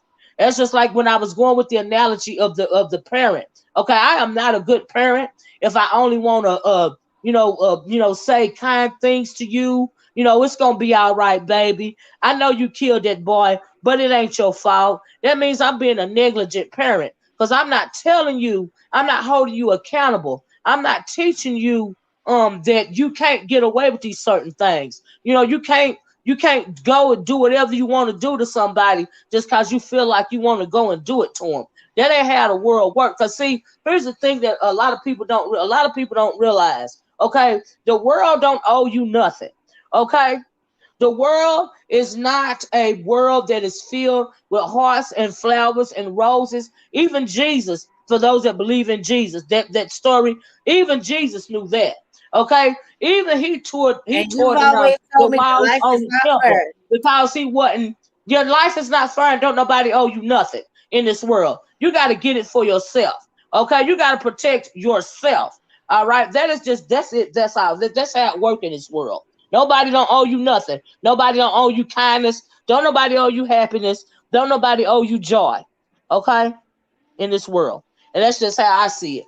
And if you walk around in the world Well, I through agree these with. rose-colored glasses, you're only gonna get hurt at the end of the day. Well, That's how I I see it. I can agree with so much of that, but I definitely agree with the part you said about trauma. We all experience trauma, but that's Yes, why I said early in the conversation, I did a lot of shadow work on myself. You have to go within. You have to do work on self. The minute you do absolutely, a lot of work on yourself, you're able to understand what other people are going through. You're able to understand other absolutely. people in general because, like I said, everything is That's one. When you discernment. understand yourself, you Universe, understand other universe. That's people. You're called better able to discernment, deal with baby. them. Right. Yes, sir. That's called discernment. But let me ask you this real fast. Um, what do you think about what do you think when it comes to, since we're talking about emotions and triggers and our higher and lower selves? What do you think about the triggers that have come about because we are in a Mercury, Jupiter, and Saturn retrograde? What do you think about all that's coming out right now? Because we know as melanated people, like I said earlier, we are connected not only to God but the universe as well as nature. Do you think that is affecting some people's mentals in a way that they may not Well, realize? And I yes. ask you this because you're talking about mind Everything. visualization. Yeah, Yeah. Everything is amplified right now, and yeah, also, you know, a lot of people have so many attachments and expectations, and when we have attachments and expectations, those are things that causes us suffering. Because when you expect something out of somebody, you can't fulfill the love within yourself by having expectations of someone else. Because we that's know right. as soon as that person don't do what we think they should do, well, it's a letdown, right? I So, agree. and even I attachments. agree. So I when we agree. think about right the period that we're going through, well, those things are amplified because how things are actually shifting. But Mm, through chaos comes order also. And like yes. I said, and I can't stress it enough, is that once we learn to change our reality, the Mm, things around us change. Maybe other yeah. people don't see those things change because they haven't changed their reality. It's like this. Hmm. If me and you go to a concert, and we went to the Jay-Z concert. At the end of the concert, we riding back wherever, and I was like, man, that concert was dope. And then you be like, that concert was shitty. Well, was the concert shitty or was it dope? Or was it just your perception on it or my perception on it? That's Right. all it is. So people believe in right, wrong, good, evil. It's no such thing. That's an illusion. Things are just what they are. And it's all about the perception we put on that thing to make it what we think it is. And that's the biggest downfall we have as a black community and as a whole. And that's the other thing, and not that we're on this topic, but I'm kind of tying this into it. I watch a lot of YouTubers, talk about this race, that race, that race. And, as far as my journey, I've, had these problems at first too. But if you believe in reincarnation, it's like, would you think for 1 second that Maybe in another past lifetime, you were white or Chinese or Japanese or Polish, and this is the reason you came as a black person this time, or as a white person this time, or this and the other. So it's not about what we got to do, we need to do for our community and this and that, and fuck all these other people. Because you know what? When you look in the animal kingdom, these are all mammals, these are all animals, and they look totally different and they coexist with no problem. Only time they don't so-called coexist is when it's feeding time for the carnivores. But then they got a food chain because on second density, they just follow what they follow. They understand they exist and they're aware that they exist. But us on third density consciousness, we exist, we're aware that we exist, but we also have choice. But if we learn to go back like in ancient Kemet and live like nature that coexists, we would be fine. You don't see the grass arguing with the trees. You don't see the trees arguing with the air. They just coexist because they understand they work together. It's like us and trees, where they give off oxygen so that we can breathe and stay alive, and we exhale carbon dioxide so the trees and the plants can stay alive. We work together. Go tell somebody to hug a tree, and they're gonna look at you like you crazy because they don't understand their relationship to that thing. So if you're that connected to a tree, what makes you think that you wouldn't be connected to this person you calling a bitch or a hoe or all these other things? You are. You just don't realize it and you just don't understand it.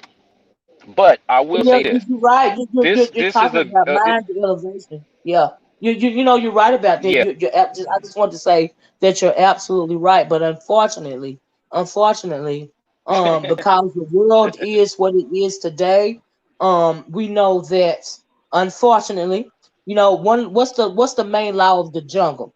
Only the strong survive. At the end of the day, and that has been passed down to us humans. We know that if you follow the teachings, you know that there are up to three incarnations of man before we have gotten to this form of man that we in now. And our first incarnation was the animal incarnation, and in the law of the jungle is only the strong does survive. And also everything when it comes to the animal world, everything regenerates. So even when you kill an animal for food, like you said, the carnivores, if a lion is killing a whatever, a gazelle or whatever for food, we know that everything feeds off of that gazelle's body. That animal is getting, that lion is getting stronger.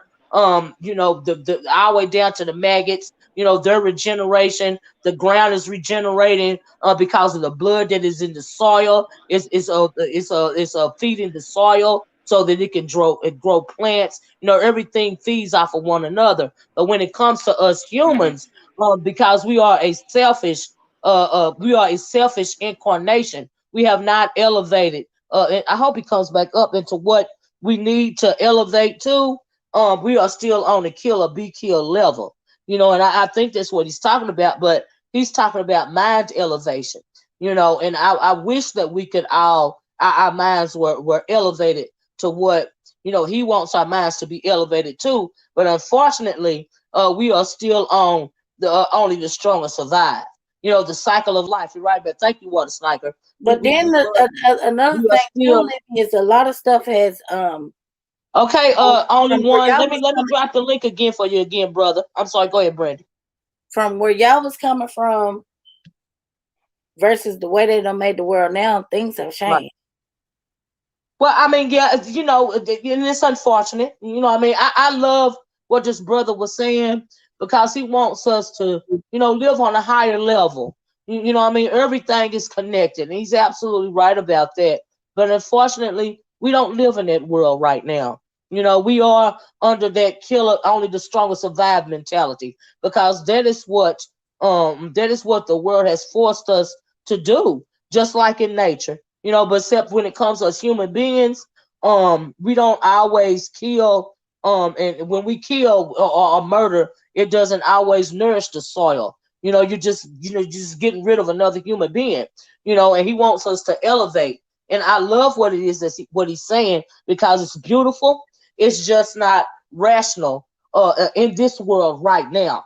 But we are in the age of Aquarius, and hopefully a lot of things are being revealed under this age of Aquarius. That's why I asked him about what he thought about, us, Mercury and Saturn and Jupiter being in retrograde right now. And the reason why it's messing with a lot of people's mentals right now, especially melanated people's mentals, is because we are so connected. And he's right. We are all connected to one another. It's just that we don't realize that.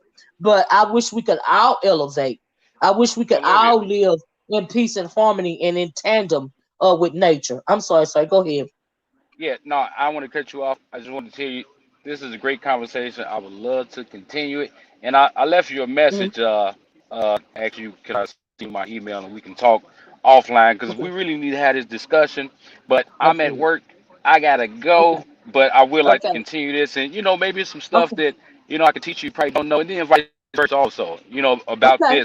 this thing, because at the end of the day, it's like you just said, I want to see everybody win, and Yeah, this thing is more spiritual than it is natural. We're only here that's temporary, it. and we come here thousands and thousands of times. But Mm. at the end of the day, we got to get it right, and that's what stops Yeah, us from coming here. This is why we got ascended masters, angels, spirit guides, things like that, because they done ascended off a physical plane to help us. yeah, So, yeah. I just want to be able to continue this. Like I say, check the Okay. message, and we'll go from there. Okay? Okay. And it was great. Okay. Thank you so much. Thank you so much, brother, for stopping by. And I absolutely want to have another conversation with you. And No thank problem. you so much for dropping down. You have a great weekend, a great day at work, and we will absolutely continue this conversation. I like your way of thinking, and thank you for bringing about the topic of mind elevation. I think that's awesome. Thank you so much for joining us Oh, no today. problem. Like I say, just check your private messages, and then I'll send you my email. Okay. Okay. Okay. Thank you so much. Have a good day. All right. No problem. You too. Bye bye.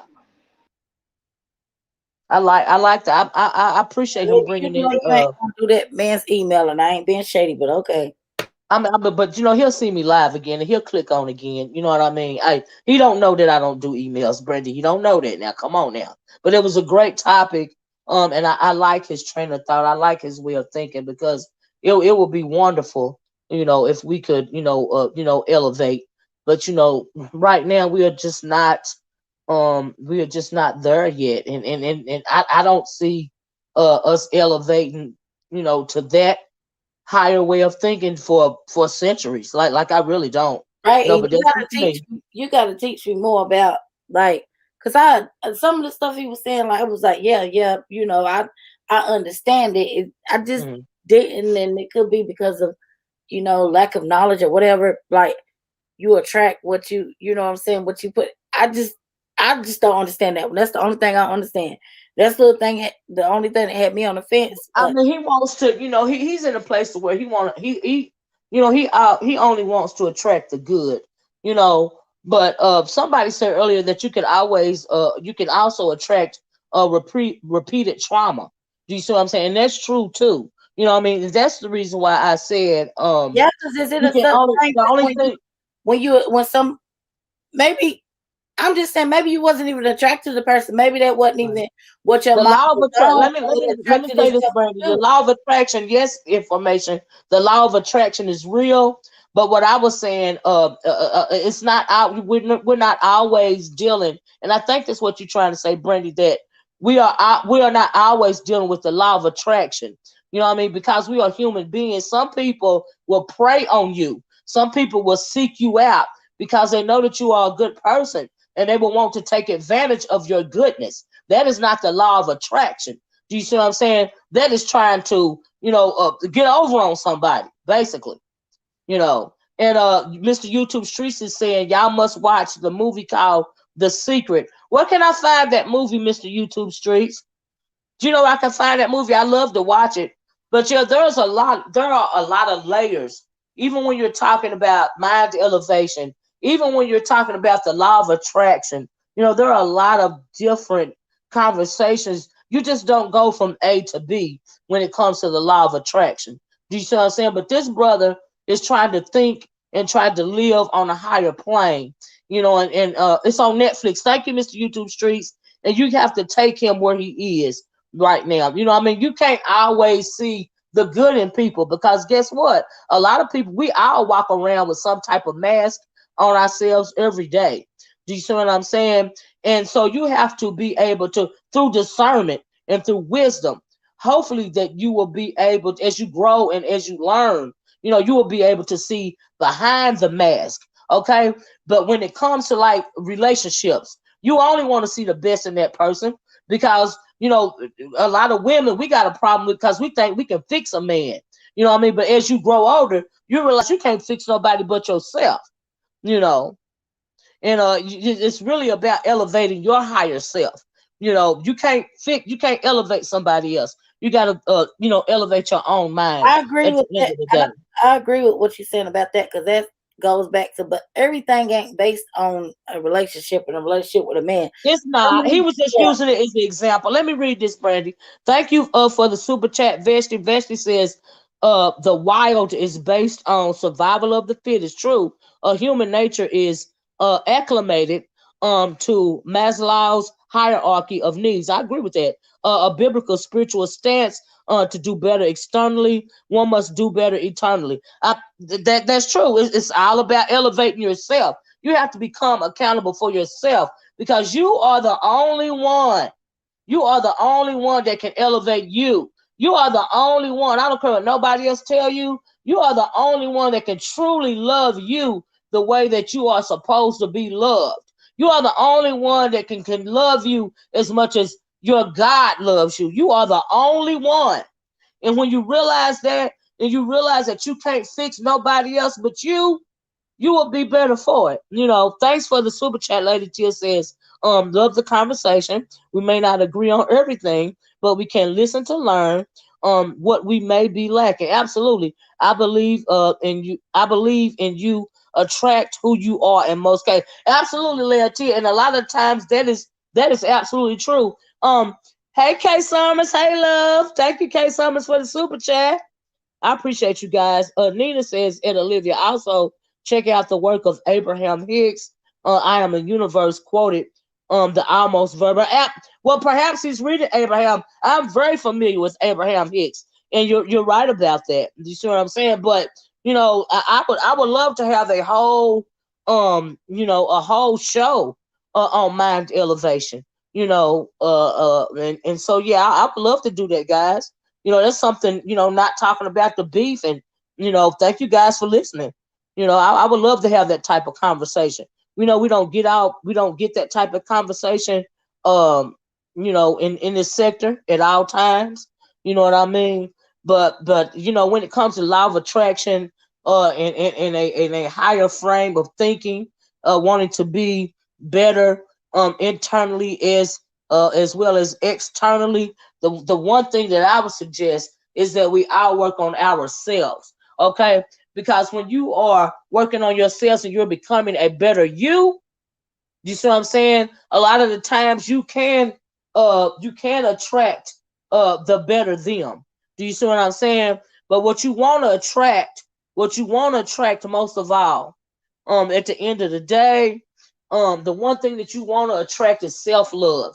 You always want to keep, working on yourself, becoming a better you. Okay, because if you're working on you and you're focused on becoming a better you, perhaps you're going to attract somebody that is trying to work on them and be a better them. And then when you be in the Bible, it talks about becoming equally yoked.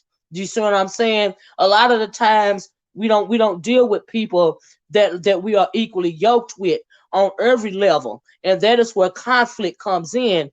Because our control starts to set in, and we want to tweak and fool with another person's emotional state, and that doesn't always work. You see what I'm saying? So when it comes to law of attraction and anything else, as well, wisdom, discernment, trauma, anything, you And always have to baby, focus on self can I say love. this before you go farther? I just want to say Uh-huh. the way that the the way you say it, and he might have been saying the same thing you saying too. But I've always heard this from you. I can remember when I couldn't even understand it, down to looking in the mirror and loving yourself, and nobody ain't gonna love you. Don't love you. Everything you said, the way that you say it, and versus Mhm. the way he say it, is don't sound the same to me. That's all I'm saying. I know, and I get what you I get what you said, but I'm trying not to go there. But I get it. You know what I mean. I get it. I get it. I know. I'm not even I'm gonna just do the saying brother that like because that. I don't want nobody to think that you ain't preaching and speaking this into us. And but like, yeah, that's just you. Yeah, I'll tell you off. I get. We'll have a conversation offline. I don't want to go there, but his overall message, I get it. You know what I mean? I get it. I don't agree with all of it, but some parts of it, but I get it. And I know and I know the part that you don't agree with too.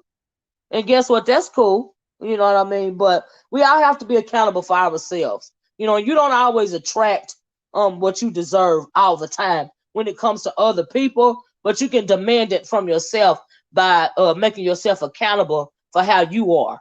Do you see what I'm saying? And it's not always You don't about agree because you don't attraction. tell me that before.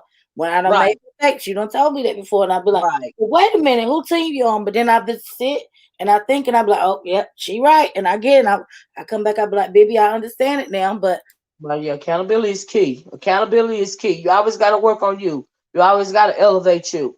But anyway, it's up. It's y'all. We done did 3 hours, and I'm getting ready to get off here. Thank you so much, Brandy, for clicking the link, girl, and being down in the chat. I don't know what. I guess cause cool is that you got time, right? got time, school, and I Got got time time, to girl. take School care. is out. You got time. I got time, and these kids. I told these kids, I told them, I said, boy got company. I was like, now I'm in here. Don't come in my classroom, bother me. They be coming back here harassing me. So I don't cook y'all breakfast. I don't cook y'all brunch. I ain't cooking tonight. I'm taking them out to eat or somewhere. I'm not doing it no more. I That heard one of that. them tell me I should open up a restaurant. Huh? No. Y'all going Yeah, out with that seafood, boy, girl, that stuff be on point. Every time you cook it, it get better and better. I'm not even gonna lie to you. But anyway, y'all, I'm gonna get off here. We done this for 3 hours. You know what I mean? Y'all always tell me. I know I haven't been very consistent, but like I said earlier, I've gotten bored. You know, but I really enjoyed this conversation today. Thanks to everybody that popped on. Thank you guys so much to Brandy, of course, she popped on, and Mr. I Am Universe. Kwame popped on. Ronnie Q. Lady Tia popped on. Right to be told popped on. I hope I'm not missing anybody out. But thanks to all of you guys that clicked the link. Thanks for everybody being so interactive in the chat. Thank you, Mr. YouTube Streets, cause for suggesting the Netflix show The Secret, I believe it was. I'm going to look at that. Put that title of that show, Mr. YouTube Streets. Will you drop it down again? Because I want to watch that. You know what I mean? We got some great information today. We talked about the law of attraction. We talked about this retrograde. We talked about these YouTube street beefs. Do you see what I'm saying? Overall, it was a wonderful conversation, and I really enjoyed the live. Thank you, information. Um, thanks for coming live. Oh, thank you, Ronnie Q. Thank you. The Secret. Yes, yes. Y'all go check out The Secret. I believe Mr. YouTube Street said it was on Netflix. I'm going to check that out. Do you see what I'm saying? I really want to check that out. And because I want to take a look at it. Y'all know I'll be trying to get my weekend roundup. It's supposed to be a Memorial Day weekend. So you guys be safe. Don't get too drunk. Definitely don't get drunk and be driving these boats so you won't crash into nothing. You know, and I'm talking to my southern peoples down here in people particular. don't be driving them boats no more. Let me ask Lady Tia and Ronnie Cruz something. Since we talking about Netflix, have you guys checked out Monster on Netflix? But yeah, there's a movie called Monster I gotta check out too, y'all, and it's got Jennifer. What's her name? Jennifer Hudson. I don't watch Yeah, it about Jennifer 2 or 3 Hudson. times. I'm obsessed with it. You like it? Yeah, I really do. I'm gonna be watching that Monster, The Secret, Monster. It's a couple of guys. If you don't have nothing to do this weekend and you're not, going out or whatever, you want to stand in Netflix and chill or whatever, and I mean Netflix and chill by yourself or chill with somebody else. You know what I mean? And so yeah, so that's what so yeah.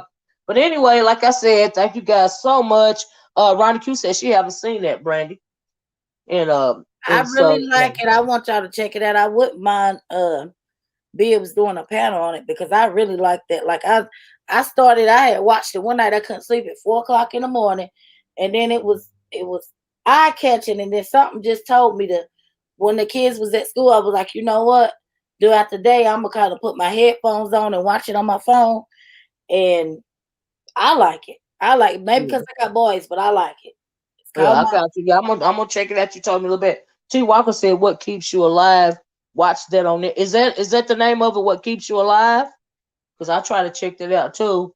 Mr. I'm YouTube, she jotting said down.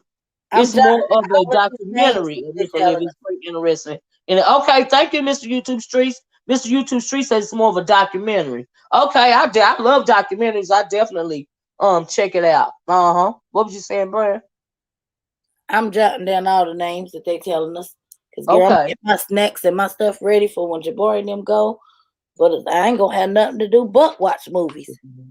Nah. Okay. All right. Well, anyway, y'all, like I said, y'all have a great Memorial Day weekend. Like Lady Tia said, get some sun if you can. Even if you're not going nowhere, step out and get some sun. The sun is at an all-time high here. Where I live, it's hot. When a summer is definitely here. It's in full effect because it's been 90 for days around here. Okay, it's a lot. It's a whole lot. But anyway, I gotta take the sun and spurts. But absolutely get out and activate that melanin, okay, y'all. And I think that when it comes to the 19, it would appear that things are getting better, and I hope they continue to get better so that we can, try to get our lives up and moving again. We don't realize how social we are when it comes to other people. And me, I've always prided myself on being a solitary person, but evidently I am not as solitary as I thought I was, because I like getting out and seeing people again. I just like getting out in general, but we have had to be extra careful through these past couple of years, cause of this pandemic or whatever. But hopefully things are getting better. People's mentals are gonna, be back in check or something. Cause Lord have mercy, the mental and emotional state that this pandemic has caused on a lot of us is it's a lot, and I really hate it for our children, you know, so hopefully we'll be all right. So Can I anyway, I'm say gonna get out something, here, y'all. baby? Do what? Can I say something about the pandemic and stuff? Yeah. Yeah, my son Jabari, this was his 8th grade year, and he gonna be a freshman next year.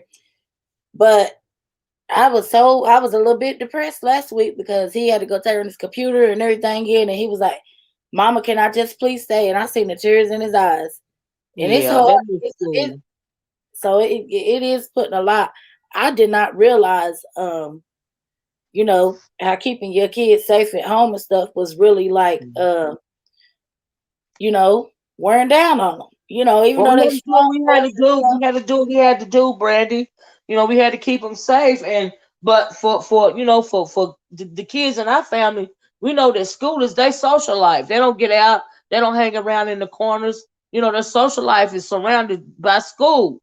And if you take that social aspect away, which is school, and they have to do it from home school, of course they're gonna miss it. And that affected a lot of kids mentally in a lot of different ways, but hopefully, Yeah. but we know that, our baby going to the 9th grade, he's going to be there in the building when school start back up, and he going to be all right.